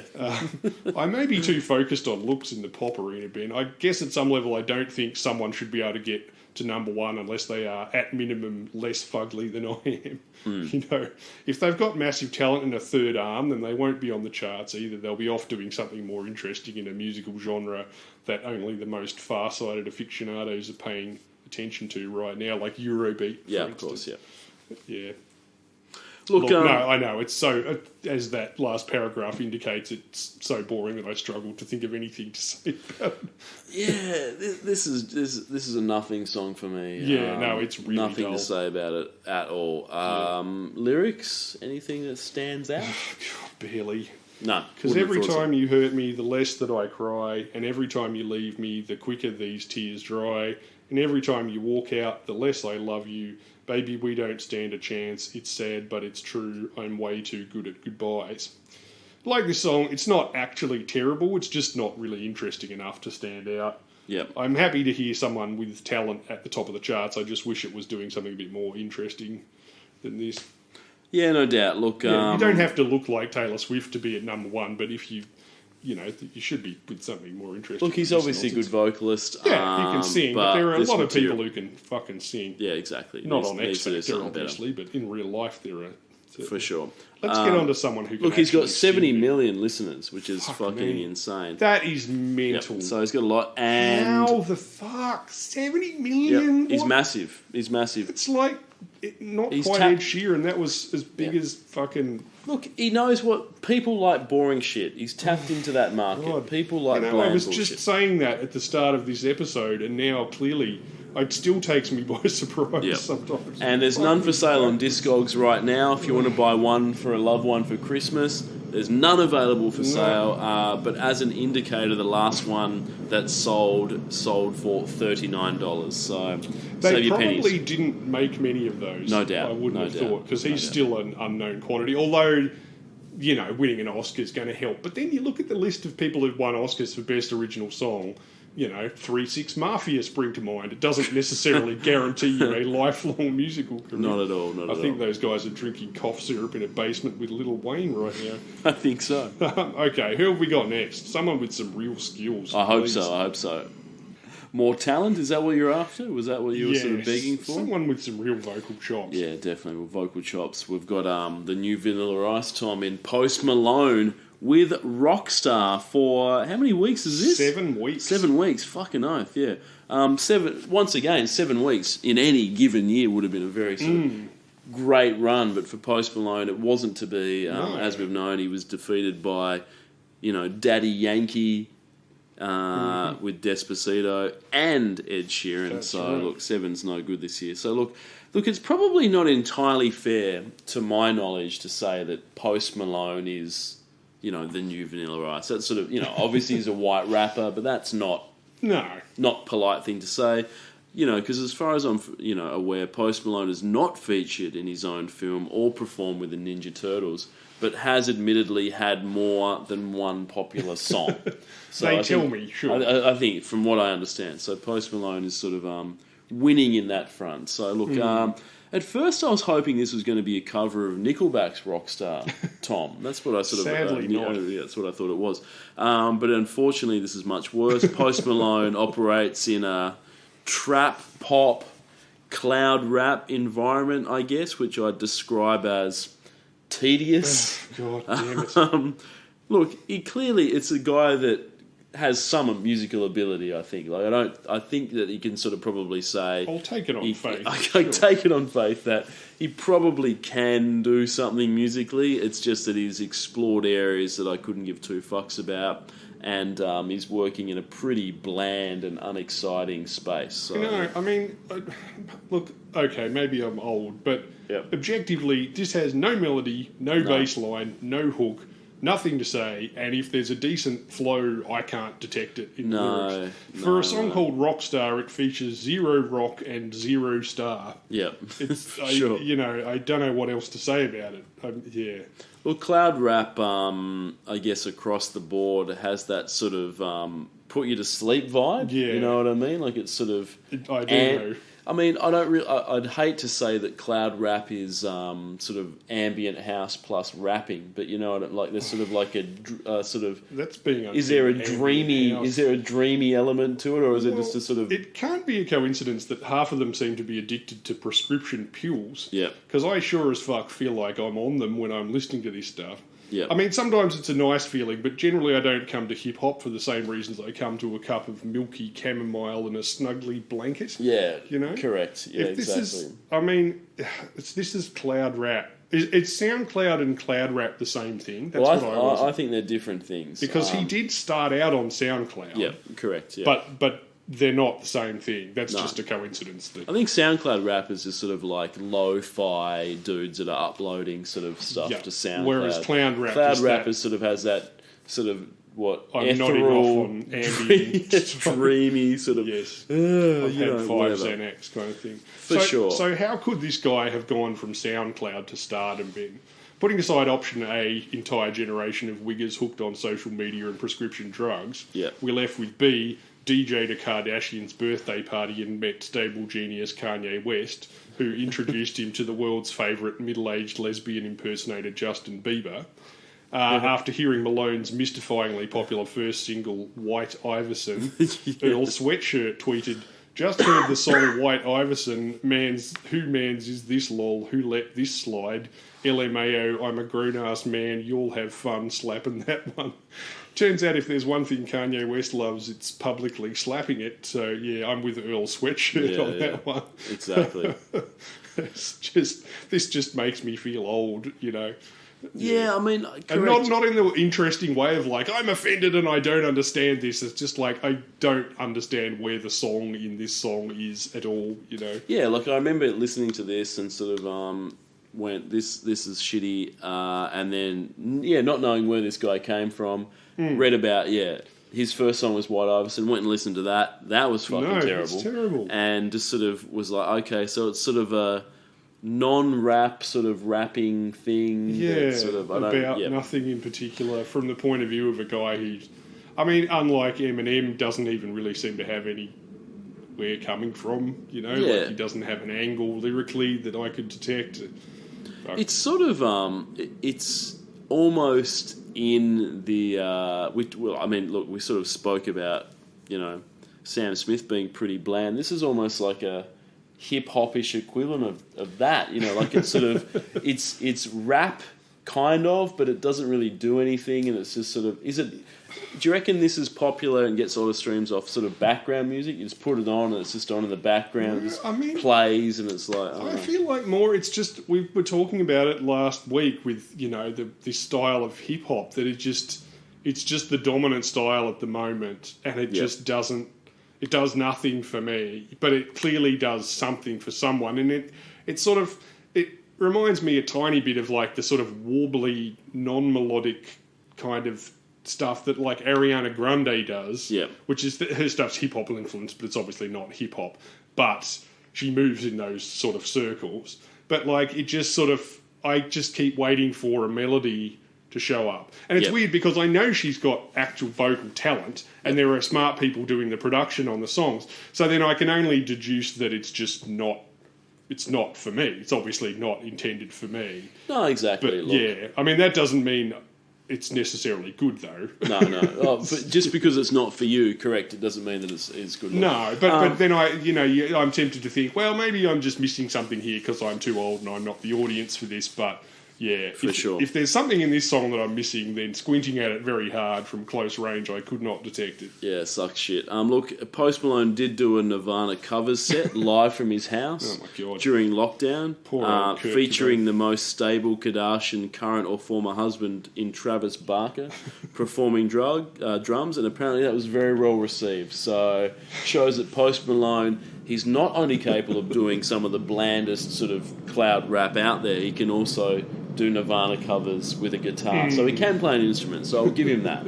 Yeah. So and people seem to enjoy that, so good on him there. Look, I'm starting to think though that Tom, the origin, you know how we read about the origin stories of songs and someone's like, yo, I was in a taxi and then I got a phone call from, and you just sort of take them as read as being like, okay, that's what it is. But I'm starting to think that almost every one of those is complete bullshit because we've sort of learnt that someone will say something and then another artist will be like, oh, this is how the origin of that happened. And it's no different with this song. So artists are obviously asked in interviews how a certain song came to be. They either forgot or the story is just so boring that they make something up, as you said that they probably should. And look, so with this song, Post Malone said this. I was in New York, we're at Quad Studios. Some kid came in and he was like in the next session next door, in another session next door. He said, hey, can I play you some beats? I'm like, I guess so. I'm a nice guy. I like music. I'll listen to your beats.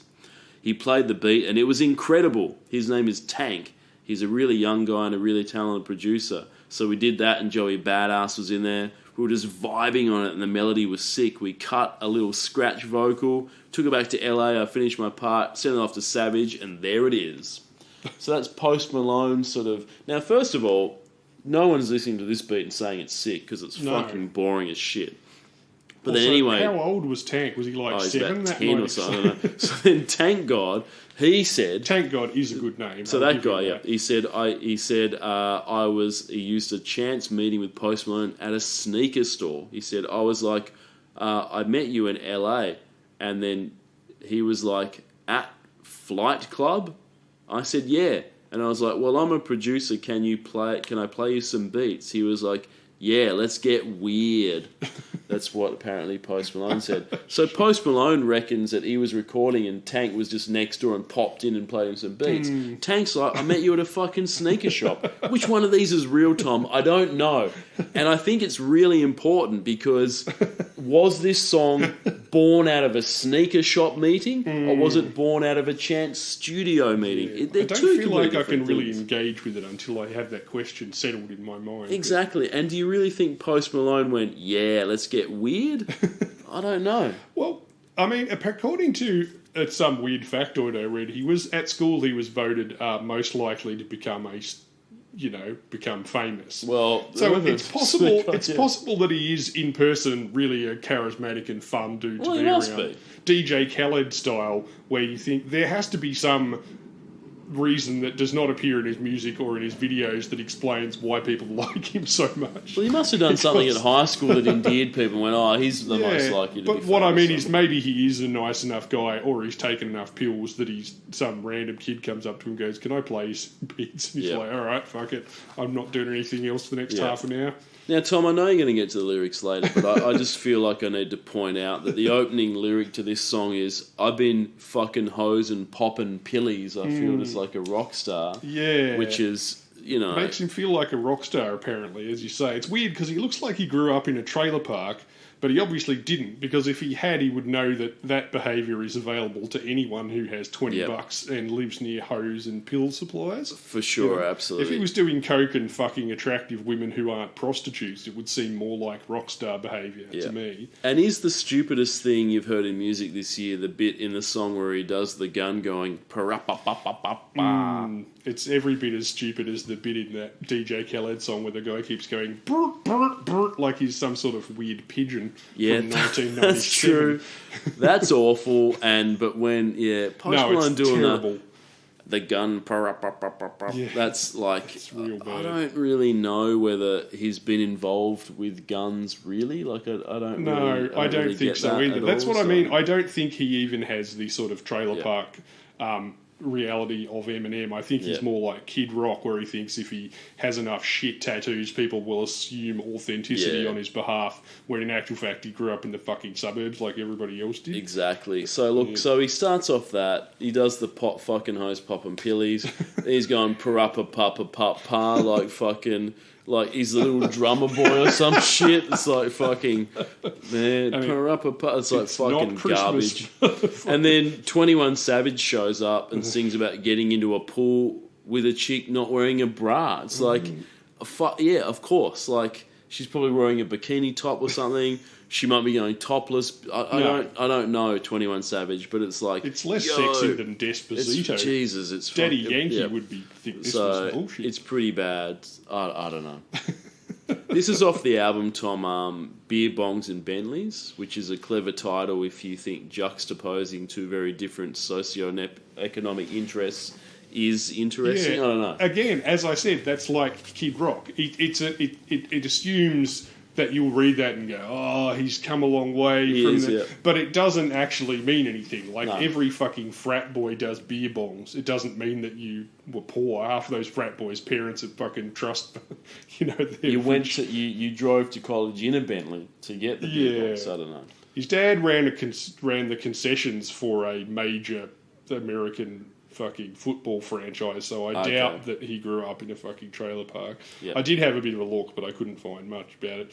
Look, in August 2016, the year before this, Malone issued an apology for his previous album, Stoney, being late. Malone later went on to call the album mediocre. Still waiting for the apology for his subsequent 4 albums and contributions to Pokemon 25, the album, and XXX, the Return of Xander Cage soundtracks, which were apparently... So I can only imagine Stoney must have really sucked shit. Good Lord. Yeah. Fucking oath. So, look, I respect that he apologised for his first album, but is that the Triple X sequel? When did that come out? There's 3. Is there 3? Okay. Yeah, there's the first one, then there's the one with Ice Cube playing Vin Diesel because of their incredibly close physical resemblance. And then I think Vin Diesel came back. Did he? For a third. Let me just check that. I don't want to get wrong with my Triple X movies. I think almost all listeners of the podcast are very big Triple X fans, so they wouldn't want any sort of incorrect Triple X action there. But no, that was 2017. That was this year. Okay, so Post Malone dropped some knowledge on that. He did. Fucking fantastic. Good to see. Also Pokemon the movie. Good to see. Now look. The thing about Post Malone is, though, I do like the fact that he keeps you off guard, Tom. You don't know what's going to happen. So, as we saw with DJ Khaled and his posse in that song, a lot of tequilas, a lot of it's spirit based, isn't it? It's all spirits. Whereas Post Malone, he launched his own line of French rosé called Maison Number 9, named after his favourite tarot card, the 9 of Swords. So, sold out in 2 days. And, look, obviously shows that he's classier than just the beer bongs, Tom. So he said, I'm going to release some alcohol. It's going to be French rosé. That's what I demand. I'm not going to do beer. I'm not going to do a fucking cheap-ass whiskey. Has to be French rosé. And to keep it classy, to keep it as classy as it gets, I'm going to name it after a tarot card, the 9 of Swords. So, respect to that. And look... I think what I like about Post Malone, Tom, is that in this day and age, authenticity can be difficult. Sure. You know what I mean? Like, Yes. it can be sort of... How do you know that someone is really committed to the music and hasn't just sort of discovered, mumble rap and sort of... I guess sort of because the barrier to entry for some things is quite low. Yes. So someone might just go, oh, I hear this is popular now. I'm going to get in there. I'm going to go on TikTok, do a video, go on YouTube, and people are like, oh, wow, So how do we know that they're authentic? How do we know that they're really committed to the cause? How do we know that they haven't just, knocked out something over the weekend and then, next month they'll be on to the next thing? So, look, how much, has an artist put into the art, so to speak, Tom, I think. So, look, and look, Post Malone's name comes from a rap name generator. So God I think almighty. you can assume that he might not be that invested in hip-hop. The fact that he just typed in his name, Austin Post, into a hip-hop generator, spat out Post Malone, and went, I'm going to run with that. God, that's so you might think that, he's not that invested in hip-hop because of the fact that he has just done that sort of... He's doing like a sort of cloud... sort of SoundCloud rap where, maybe he's just put it together really quickly on the weekend, put it out there. His name's through a hip-hop generator. But the one way I think that you show that you really are committed to the cause of hip-hop is to get about 25 face tattoos. It definitely seems to be the way of doing it now. Because there's no fucking way back from that, is there? No. You're committed to the cause then. It's like, I'm a rapper, my whole face is face tattoos, therefore I can't just go back to working at Kmart if this doesn't Ideally, work you out. should do that, I reckon, while you've got exactly 1.5 SoundCloud EPs. Yeah, exactly. You still live with your parents and you've never actually held a real job in your entire life. Go fucking all in with the That's face right. tattoos. Get a full Takeshi 69 forehead piece, I reckon. Exactly right. Then when you find out he's a pedophile, you just cross out the Takeshi part. Yeah, for sure. Write for in sure. I love instead, Now, Post Malone has this to say: I feel like the face tattoos make me interesting to look at. So where I might lack in handsomeness, I make up for intrigue at least. Now, is that a good fucking idea? Is that a good reason to get a... If you're sort of like going, yo, I don't think I'm very handsome. If I get heaps of face tattoos, that makes me interesting. It's not entirely wrong, but I am immediately brought to mind of the Dimitri Martin sketch about the guy who shows up at the hipster party with a dragon tattooed on his face, so it goes around his cheek, so it looks like his mouth, so when he opens his mouth and you see him, and all these girls come up to him and people are talking to him and stuff, and there's a kind of montage of him showing up, and then the door opens and just another guy comes in with the same tattoo. It just kind of ruins the entire thing. Like, I mean, the face tattoos, if everyone in hip-hop that's your age or younger has face tattoos, then it stops being fucking interesting to look at, doesn't it? For sure, It's not super complicated. I mean, if you're the only one, then it's more interesting than a normal guy with a beard. Yeah, but you're sort of... I suppose you could try wearing an outfit that doesn't look like hot dog shit, but, I'm just throwing ideas out there to Post Malone. Yeah, look, I mean, I guess he could get sort of a full Rihanna tattoo down the side of his face, but unfortunately Aaron Carter's done that. But he's in the ground now, so he can sort of... You could probably definitely take that on. But look, it's an interesting reason, I think, to say, I don't think I'm very handsome, I'm going to go face tattoo. Yeah. Here's the thing, if you don't think you're very handsome, that's okay, because he's getting wealthier. I'm sure he'll get a stylist, maybe hit the gym or something, get someone to do the hairstyle. You know what you can't do, though? Easily remove facial tattoos. No, but look, they're all very good. Look, do you have a favourite Post Malone face tattoo, Tom? Do you have a favourite one? Yeah, one of his newer ones, on his right cheek, where you'd have a large sideburn down to his chin, he has a medieval knight's arm and gauntlet sort of holding a mace, which is like a big spiky ball on a chain. Yeah. It's actually quite well done from a technical perspective. It looks like something from like a Victorian armaments manual or something. Yep. I mean, if you were highly into Dungeons and Dragons and it was on your shoulder instead of your face, it could be cool. Yeah. And I also like that dotted line across his chin that says "rest nuts" here as well. That's pretty good. good. Yeah, What about you? What's look, for me, Tom, he's got always tired tattooed under his eyes. He's got always and tight tattooed under there. And the reason I like that is because if you meet Post Malone, you see Post Malone, and you go, "How you doing, mate?" And he's like, "Yeah, I'm okay." And you're just like, "I wonder what's up with him."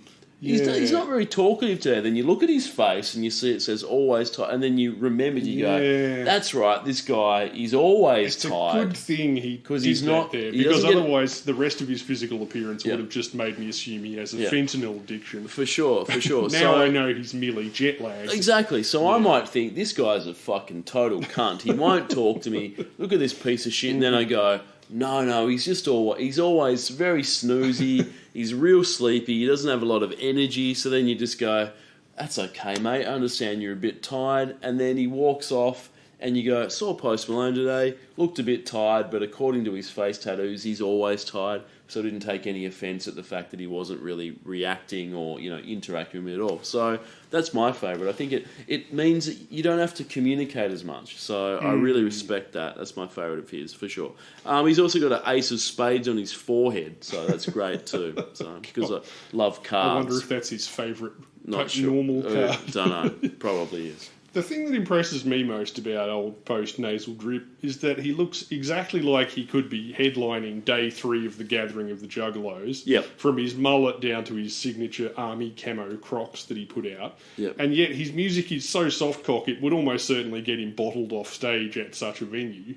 Yeah. Like Dance Hall or Ariana Grande's amelodic underage sex warbling, this sort of music is clearly not for me.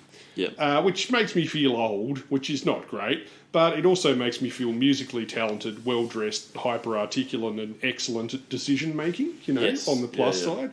Decisions like, should I get a cartoon dick tattooed onto my forehead under a Xanax logo and a picture of SpongeBob SquarePants?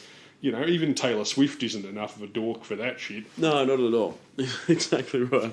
Look, the music video is like there's some samurai action in that. How you feeling about that? I couldn't tell. There was one. I ended up watching the White Iverson one, which was him sort of standing around in a desert with a limo, sort of Lethal Weapon 1 style. Unfortunately, Riggs doesn't show up with a sniper rifle and shoot him at any point. For sure, yeah. I didn't see the video. I heard the song, but yeah. So what happens at some samurai action? I couldn't tell whether it was like army a disposal real swords getting swung around. Yeah, I didn't know whether it was like a real sort of like weak Kill Bill style kind of Yep. sort of homage, or there's like another like sort of 70s sort of Japanese film. It was all white in the video clip as well, so I'm not sure whether it was sort of... Anyway, it sure was all white. Fuck, it was garbage. Anyway, so look, Post Malone's got 49 million listeners, which is way too fucking much. 21 Savage has got 48 mil, so Fucking they're hell. both doing pretty well. I've never even on this. heard of 21 Savage. So 21 Savage is here's another rapper. So He's apparently, got a new cologne from Johnny Depp. I think so. Apparently on the original version, T-Pain was on here, but they scrapped the T-Pain verse. T-Pain would have fitted very Scrapped well. it, yeah, I know. Scrapped Scrapped that, and 21 Savage stepped in and did his verse, where he sings about a chick with getting in a pool with someone with no bra, so that's okay. And this is going to cost you $20 on the Discogs for the CD single. Now, talk me through these lyrics. These must be fucking as good as it gets. Well, yeah, as you said, in December, it was revealed that Joey Badass had co-written the track as well as penning an extra verse after Music Mafia leaked the original version of the song with T-Pain on it. Oh, okay. Hence, this is credited to Tank God, Carl Rose and Joey Badass, Louis Bell, 21 Savage and Post Malone. As I said, this music isn't for me, and it's not meant to be, which is fair enough. But I can respect a new genre, even if I don't like it, when it has something new to say or something real to say, Yep. I've been fucking hoes and popping pillies. Man, I feel just like a rock star. All my brothers got that gas, and they always be smoking like a rasta. Fucking with me, call up on a Uzi and show up, man. Them the shotters. When my homies pull up on your block, they make that thing go, insert idiot pigeon noise. That's meant to sound like So, in short, just the same old NWA gangster rap shit from 1986, fucking hoes, smoking weed, shooting guns, except dramatically worse from a musical perspective. Total bullshit coming out of the grill of a white suburban cocklord. I don't say this often, Ben, but I found this song to be derivative of Kevin Federline. I felt like his experience on the streets were more believable than this twat and his Kmart Crocs. Fuck's sake. Yeah, this was it's pretty bad, and unfortunately, every Post Malone song I've heard subsequent to this is actually worse than this one. Like it's so just bad, super bland, and I don't know, like maybe I'm wrong to sort of still consider that.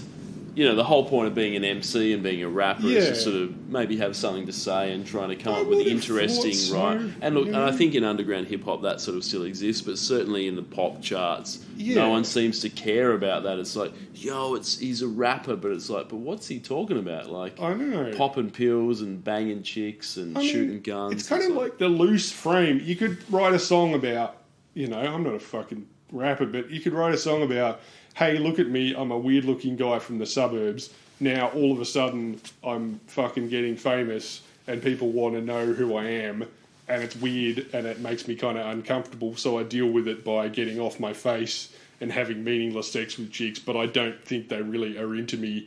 I think maybe they just like me because I'm famous, better get another face tattoo. Exactly. And I think, well, at least that sounds plausible. But pretending you're fucking doing drive-bys with Vanilla Ice and his 5.0 from 1992, I mean, Jesus Christ. Yeah. I think it was probably the late 80s when Ice Cube said, when I'm in your neighbourhood, you better duck, because Ice Cube is crazy as fuck. Yeah. And after he said that, it's done. You know what I mean? No one's going to beat that. No one can top that. No, that's right. So I think that he got the lyrics spot on there. That's what we're talking about. Anyone else that's going to come out about, I'm going to fucking shoot you. It's just like, look at what Ice Cube said 30 years ago. It's fine. Sure. It's crazy. Because he's crazy as fuck. And that's true. And duck and crazy as fuck is, I think NWA also I think they rhyme like something about being in a rage with go and get the 12 gauge. So I'm pretty sure. I mean, they're fucking classic lyrics. And now that Post Malone's coming out and going rat-a-tat-tat-tat, it's like doesn't have the same sort of effect. I'm pretty sure NWA were exaggerating shit. Of I guarantee course they one were. of them probably did own an Uzi. I mean, fucking Axl Rose owned an Uzi. Did Post Malone own an Uzi? No. I don't believe he moved out of his mum's basement, frankly.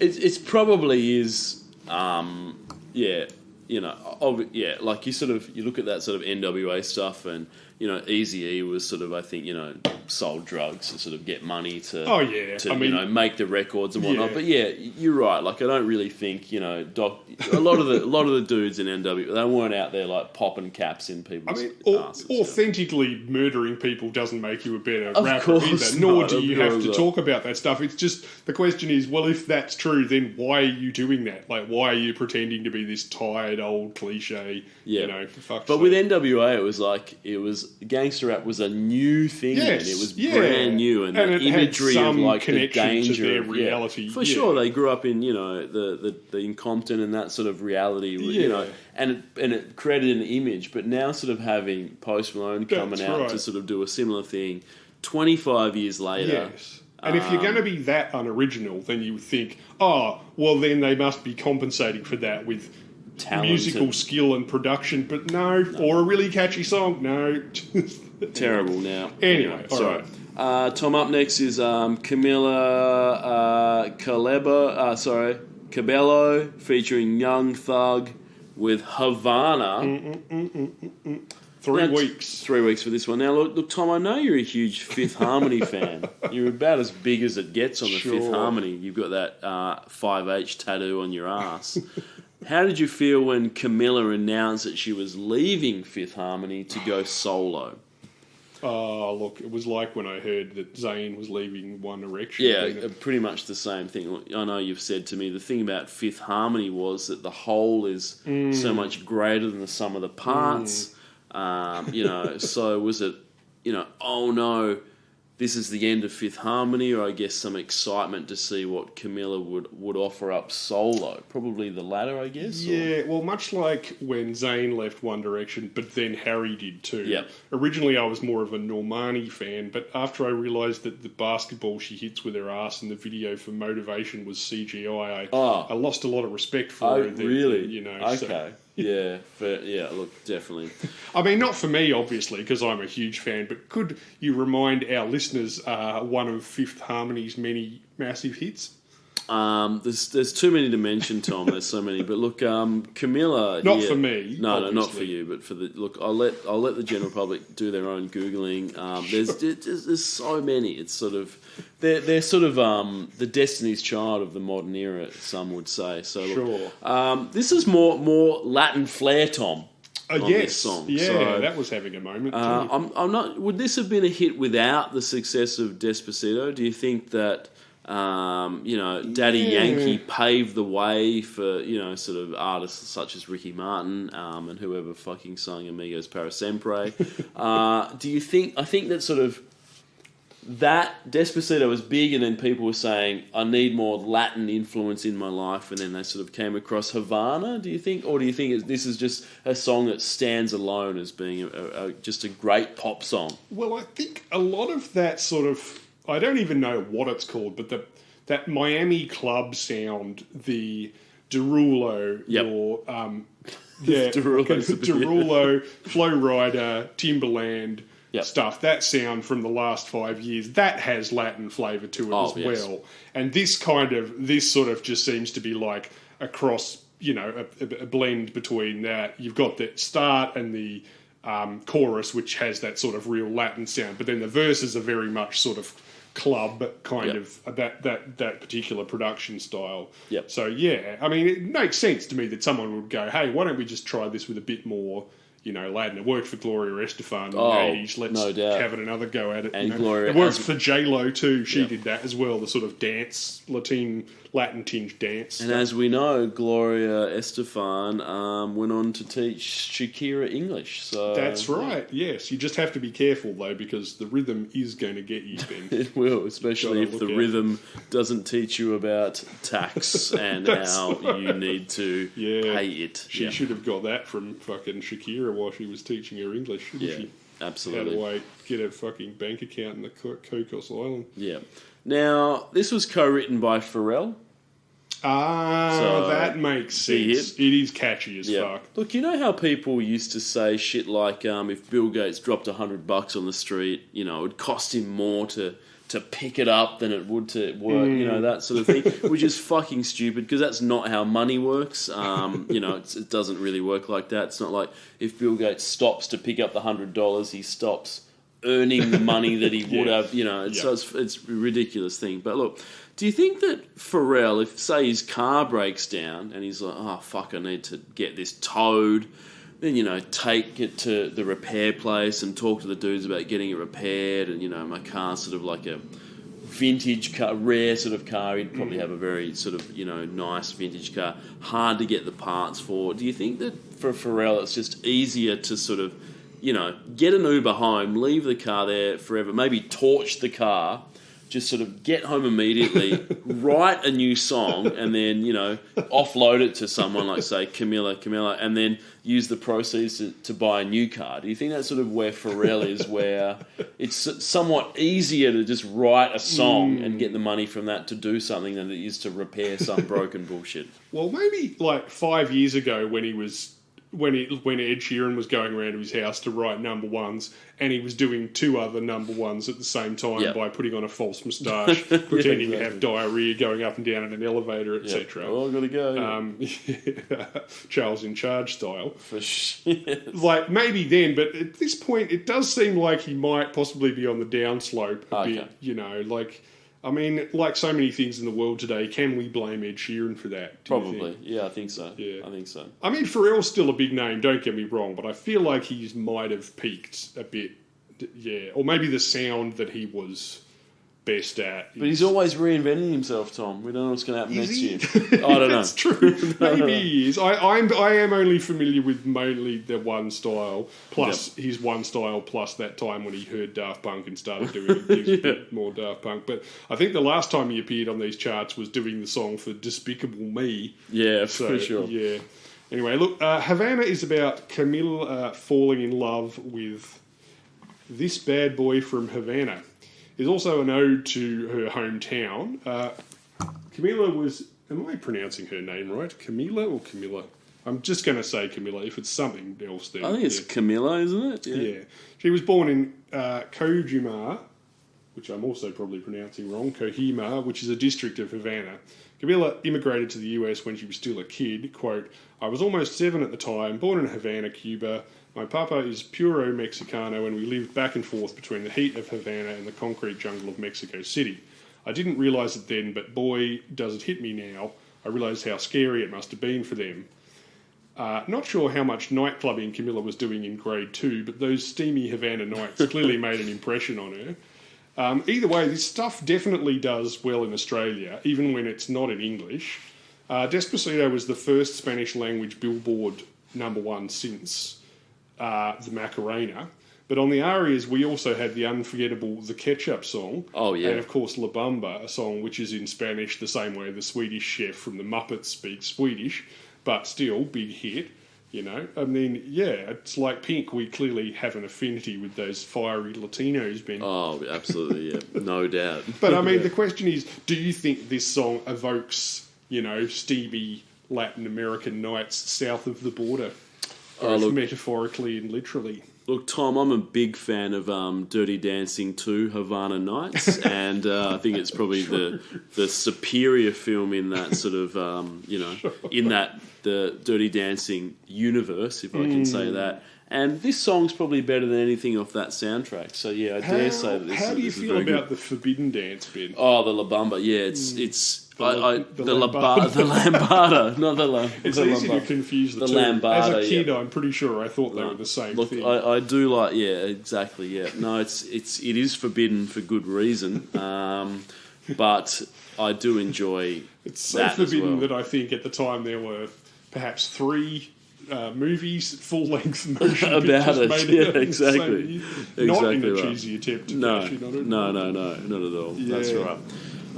Look, this was used in a MasterCard commercial, Tom. Shame. Where what happened was we saw Camilla walking through Manhattan, Oh, okay. paying for people's cupcakes and coffee Yep. using her MasterCard, and the spot ran during the Grammy Awards shortly after she opened the What an broadcast. imagination. And these what I people like have. most about Incredible, isn't it? yeah, what I like most about that ad placement is that it so effortlessly matches perfectly with a song about meeting a guy in Havana, doesn't it? So, because Yeah. it's just like, what's the tie in here? Oh, I'm in New York City, I'm paying for people's cupcakes and coffee. Oh, great.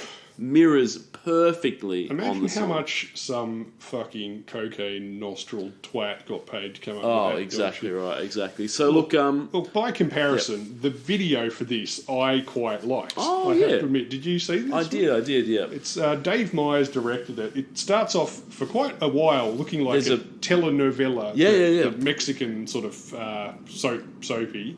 And it's pretty elaborate as well. It's not terrible. There's like, I don't know if it's someone from the band or maybe it's, what's his face, Young Thug, playing a sort of stereotypical South American mother. Yeah. Was just a guy wearing a muumuu basically, but he's quite amusing, and it's Yeah. got, and then it sort of cuts to this other bit, which is like this alternative life featuring Cabela as a sort of kind of what do you call it? You get about 5 A minutes Cinderella of action figure, yeah. before There's the video. Yeah, the song there's like kicks in. the joke telenovela, then there's her real life, which is living this, and then the song actually starts, which is, unfortunately, it then immediately kind of ruins all that fun premise by setting up this ridiculous meet cute where she bumps into a guy who runs into her on a 10-speed on the footpath, and then, oh, look, let's go out and be in a romance. And I guess that was sort of trying to sort of connect into the first bit about the sort of telenovela thing, but it didn't quite work. Yeah, I couldn't tell whether it was supposed to be bad on purpose or whether it was like supposed to be realistic by comparison. You know, Yeah. because like her wacky parents are going, "Oh, stop watching that romance! And You get gotta out be of your realistic house and and get yeah. outside." And Yeah, the first part of the video is way more interesting than, yeah, you're right, when the song actually kicked in. Yeah, like you say, it's nearly as long as the actual song, though. Anyway, unfortunately, as soon as she meets that guy, they go into a club, and then it turns into the usual sort of Derulo nightclub. Fuck, exactly. Very generic after that. So I've got to say, I quite like this song, man. Yep. It's not terrible. I say this is in my top 3 for this year at least. Although, given the competition, that might be like Faint saying praise, yeah. Dave the Hobo is in my top 3 piss flavours. But no, I think I agree. Yeah, it's definitely pretty catchy. And it's got more life to it than like Sam Smith or something. At least it's trying to make you have fun and move your feet, you know. Yeah, exactly right. No, I'd agree with that. So so Cumulus starts the track off. Then you obviously the catchy sort of chorus. Yep. And then Young Thug shows up and sings this line, Tom. Shorty caking on me, got the bacon on me. So fuck knows what he's talking about. It sounds like he's been bitten by the Katy Perry cannibalism fetish. Yeah, and he's exactly. turning himself into a delicious croque monsieur for Shorty to nibble on. Yeah, I don't really know what he's doing. But look, unlike Post Malone's rap name Generator, Young Thug probably just went, well, I'm young and I'm a thug, so I'll use that. Hey, it's still more interesting than most of the lines in that DJ Khaled song. I know. He was expelled from school in grade 6 for breaking a teacher's arm and spent 4 years in juvenile detention, but he had hip-hop to fall back on, so that was okay. Well, that is definitely thuggish behaviour. So look, at least his name is apt. Although in 2018, Young Thug felt the need to rebrand himself as Sex. For a short amount of time. Just called him out Sex in all capitals. He just said, I'm now known as Sex. Unfortunately, this was like when Snoop Dogg went Snoop Lion. It just couldn't last, so now he's renamed as Young Thug again. But look, Young Thug is a fashion icon, Tom. Yeah. And I'm not talking about the way that Kanye West is a fashion icon. Young Thug's wearing all kinds of crazy shit. He's all over the place with the fashion. He's a fashion icon. And he was interviewed about this and asked about that. And he said this quote, Tom, I am fashion, end quote. So there you go. So that's the last word on that. I don't need to say any more about it. He said it. I am fashion. I won't disagree with that. You know, you can check out, just go to Google Images, check out Young Thug. You'll see that he is fashion. And that's all you need to know about Young Thug. That's right. That's the most convincing putting your foot down that I've heard since. Fuck yeah. That guy saying, I am fucking colour me bad. I am colour me bad. When I believe there was a dispute about who was the remaining members of Colour Me Bad. I am colour me bad. Now, I am fashion. The only thing I hope, though, for Young Thug is, as we've learnt from other hip-hoppers that are fashion, they can go off the rails. So let's hope that Young Thug doesn't go rogue Kanye style and stays on those fashion rails. So, yeah. Sure. Lyrics. Yeah, I mean, that's probably the most interesting one that you mentioned here. She comes up with, he didn't walk up with that, how you doing, when he came in the room. He said, there's a lot of girls I can do with, but I can't without you. I knew him forever in a minute, that summer night in June, and Papa says he got Marlowe in him, which just means he's the bad boy, Ben. Okay, yep. But yeah, that's about as interesting as it gets. Fantastic. You know. There was one thing. At first I thought that Havana Una now was just some nonsense and she couldn't be bothered thinking up with a better rhyme for Havana, like banana or manana or vagina, whatever. But I think Una na is the Spanish version of ooh la la. It's like an expression. It's like una na. So yeah, so it's not quite as silly as I had imagined. That's good. Okay, should have run it with manana though, because everyone knows what that means. So, anyway, I'm not here to write the songs for these guys. So no. 38 mil for Camilla. Obviously, she's got a lot of fans from her Fifth Harmony days. Sure. Young Thug, 25 mil. You know, he is fashion, so of course he's got a lot of people checking out. He's fashion, Tom. People love that. That's true. And this will cost you $14. Yeah, fair enough. Okay, last song of the year, Tom. We're there. Sure. I don't want to talk about this very long because it's fucking more Ed Sheeran. Jesus Christ. Fuck me backwards. For those that didn't get enough Ed Sheeran at the start of the year, he's back with another number one at the end of the year. And this is so much worse than The Shape of You, if you could possibly believe that. Perfect. This is called Perfect. Appropriately named 8 weeks. Three weeks this year, then 5 more next year. Look, fucking hell. I often quote other people on that, so I'm going to... this is my quote, Tom, quote, this is written for the weddings of people with acquired brain injuries, end quote. God, yeah. It seems like a wedding song, but for just total fuckwits. Was that you quoting That's yourself? me quoting myself, yeah. Yeah. Look, I can't argue with that. Is this just like, oh, people are going to need wedding songs, I'm going to do this? I know, it's kind of weird, isn't it? Like, Yep. It's an old-fashioned love ballad inspired by and dedicated to Ed's then fiance, now wife, Cherry Seaborn. It's the fourth single from his 2017 album, The Divided By button on a calculator, which seems clever if you're Ed Sheeran. He explained his motivation for writing Perfect in an interview with Music Choice.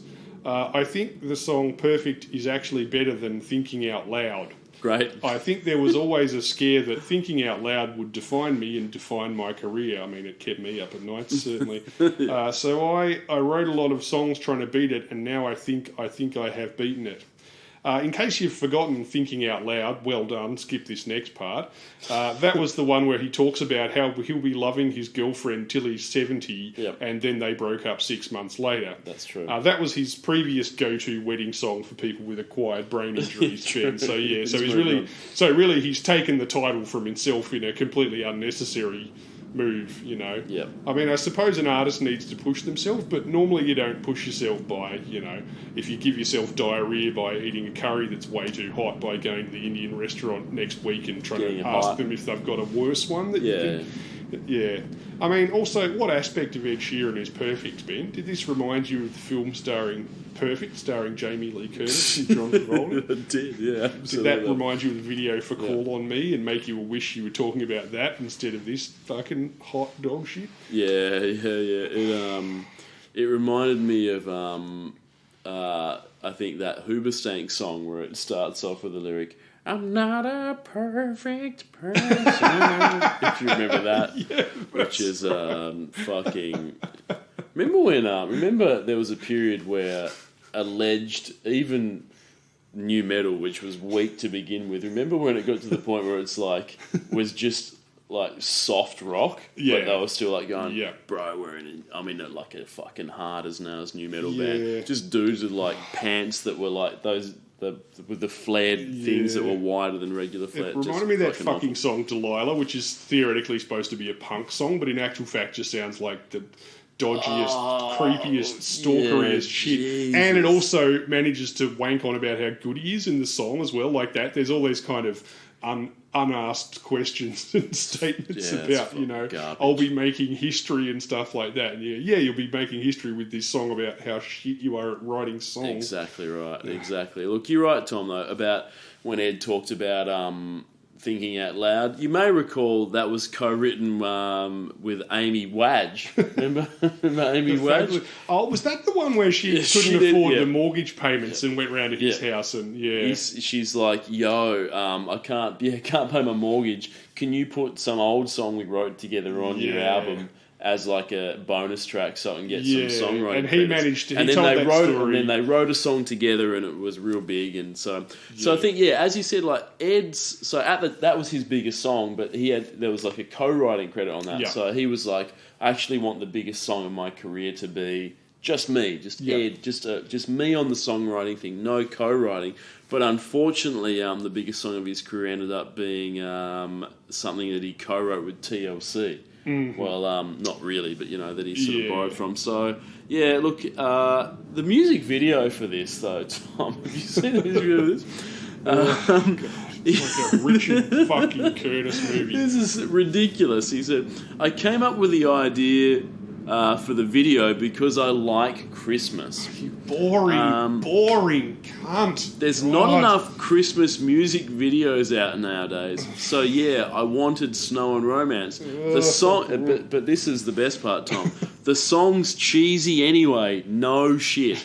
So I thought we may as well go like full-blown Swiss cheese on it. So look, at least he's willing to admit that it is just some fucking garbage cheese fest. I like the idea that he thinks the cheese level in this song is any kind of deviation from the songs he normally does. Of course, which are like diving face first into an Olympic swimming pool full of fondue. You're right, Ed. Now there's fake snow in the music video. You've really sprinkled an extra handful of Parmesan into the deep end there. backwards. So despite the song having no references to Christmas or snow whatsoever, he opted for a wintry theme from the video. But he did say this. He revealed that 1990s boy band East 17's hit Stay Another Day inspired the clip.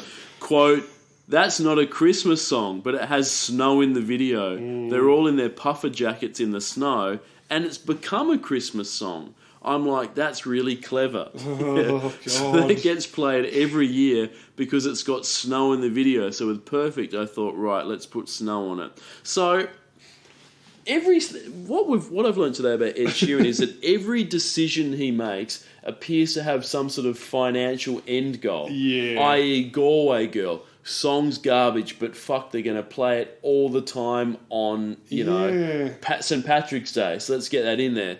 This song here, Perfect. It's got nothing to do with Christmas. Let's make a wintry Christmas video so they play it all the time at Christmas, Even like that- E17, so I can get some money off it. Viral video of him when he's drunk in that alleyway with that other fuckwit doing white rap to someone else's beat. That was called the Nando Skank. Maybe at the back of his drunken brain he's thinking, hey, if this gets picked up, Nando's commercial, straight, that's another $1 million in the pocket. I guess you could say that this is kind of like what we were saying with Taylor Swift, where it's hard to tell whether he just has appalling taste in music, as all of his songs would suggest, or whether he's actually cynically calculating. I suppose it can be both. I think it's calculating. I think that every decision he makes, and that explains why the music's so bad, because it all has a sort of financial end goal of how can I monetize this. And he's sort of writing songs that he thinks people will, stream on Spotify. So therefore, quality is out the window, or innovation. It's just bland bullshit that he can get. Weird. It's like he's got the sort of mind, personality, and physical appearance of someone who should be in an office writing songs for other people. Yeah. He churns out songs, and, if he writes 10 a week and one of them's half decent, or 100 a year and one of them's half decent, then, that's enough to get money, But instead of doing that, he's somehow become a fucking front of the stage performer, just sort of gormlessly slouching, playing it acoustic at a weird angle. And then doing interviews where he says shit like that. Where, I was trying to write a better wedding song to beat my other shit boring wedding song, and then I thought, hey, if I put snow in the video, maybe they'll play it at Christmas time. Wedding song as well. Fuck off. I mean, you don't just listen to a recording of yourself and thinking, gee, I sound like a really basic as fucking vanilla as shit in this. Anyway. What sort of artistic decision inspired you to make this video? Oh, I hope they'd play it at Christmas time all the time to get money off it. Once again, as well, if you had a sense of humour and you realise they have the self-awareness to go, hey, I'm really famous, it literally doesn't matter what I say. In fact, the weirder I say, the more publicity I'll get. Then he could have said, that's supposed to be cocaine or something. Like, what, you're going to lose... like some 12-year-olds' parents aren't going to like you anymore. Yeah, People have been talking about that for But no, anyway, this sucks. It's the dullest possible answer to a dull question about a dull video for a dull song. What lyric highlights you got, Tom? You got something? Hit me with it. Oh, God. Okay. Baby, I'm dancing in the dark with you between my arms. That's shit writing. Jesus. Barefoot on the grass, listening to our favourite song, presumably not this pile of shit. When you said you looked a mess, I whispered underneath my breath, but you heard it, darling. You look perfect tonight. Right. Again, very heavy emphasis placed on the physical appearance of his partner. Yep. Obviously, an 11 like Ed, the Nando Skank, Sheeran can't settle for any old butterface off the street, Ben. Yep. Yeah, that's why he's in love with the shape of you. Yep. Look, I don't know what else to say. Apart from anything else, it reminds me of that fucking... what's that incredibly saccharine Ed Clapton song? That Darling, You Look Wonderful Tonight. From like 50 years ago, which is basically this song anyway. Oh, man. It's just this kind of thing. I read that thing you said about East 17 and I was like... man, I wish I was listening to the best of East 17 right now. Instead of this. All right. Oh, yeah. I'd take 10 listens to that over one of this, for fuck's sake. Yep, for sure. No, absolutely. 75 mil, as you mentioned, at the top of this episode with The Shape of You. This will cost you $3. So this is this song is half as good as The Shape of You based on the resale value on Discogs. So look, anything else to say about that? No. This year was tough. I mean, there wasn't many songs, but the quality level. There were an Ed Sheeran song at 15 weeks. We had Daddy Yankee and Louis Fonsi at 13 weeks. We had a 7-week Post Malone song. Yep. So what's that? 15, 13, 28, and so 35 weeks out of the year were taken up by 3 pretty shit songs. Yeah. So, look, 2018 will it be better? There'll probably be more Ed. Pink will probably fucking show up again. It starts off with 5 weeks of Perfect by Ed Sheeran, so it really can only go uphill from there. Exactly right. Yes, very much so. Yeah, look, there's must be better songs than that. So cool. All right. Well, thank you for listening. Check out the YouTube playlist. You can watch all the music videos. There's an Instagram where I don't do anything on there at all, but please sign up. I'll probably post something on there one day. We will see you next week for 2018. I should just mention real quick that Castle on the Hill by Ed Sheeran was the top song of the year to reach not number 1, so that only made it to number 2. So more Ed Sheeran videos to talk about, but also something like this, the Chainsmokers and Coldplay also only reached number 2. Terrible. And also I should point out Thunder by Imagine Dragons, which is one of the worst songs I've heard probably of the whole 2010s. Lightning and the Thunder, if you know that one, Tom. I don't know that one. Oh, it's absolute dog shit. Yeah, so this is tough times, Ben. Yeah, so I'm just looking at the songs that didn't hit number 1. Quavo shows up again, so good on Quavo.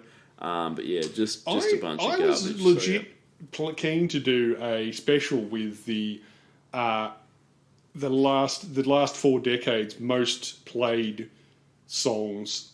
Oh, we might do a Spotify, we're running out. which bear almost no resemblance to the charts at all. Which just goes to show, there was there was a UK version published. We've been trying to find the Australian one, but we'll track it down. Anyway, we'll try and do that.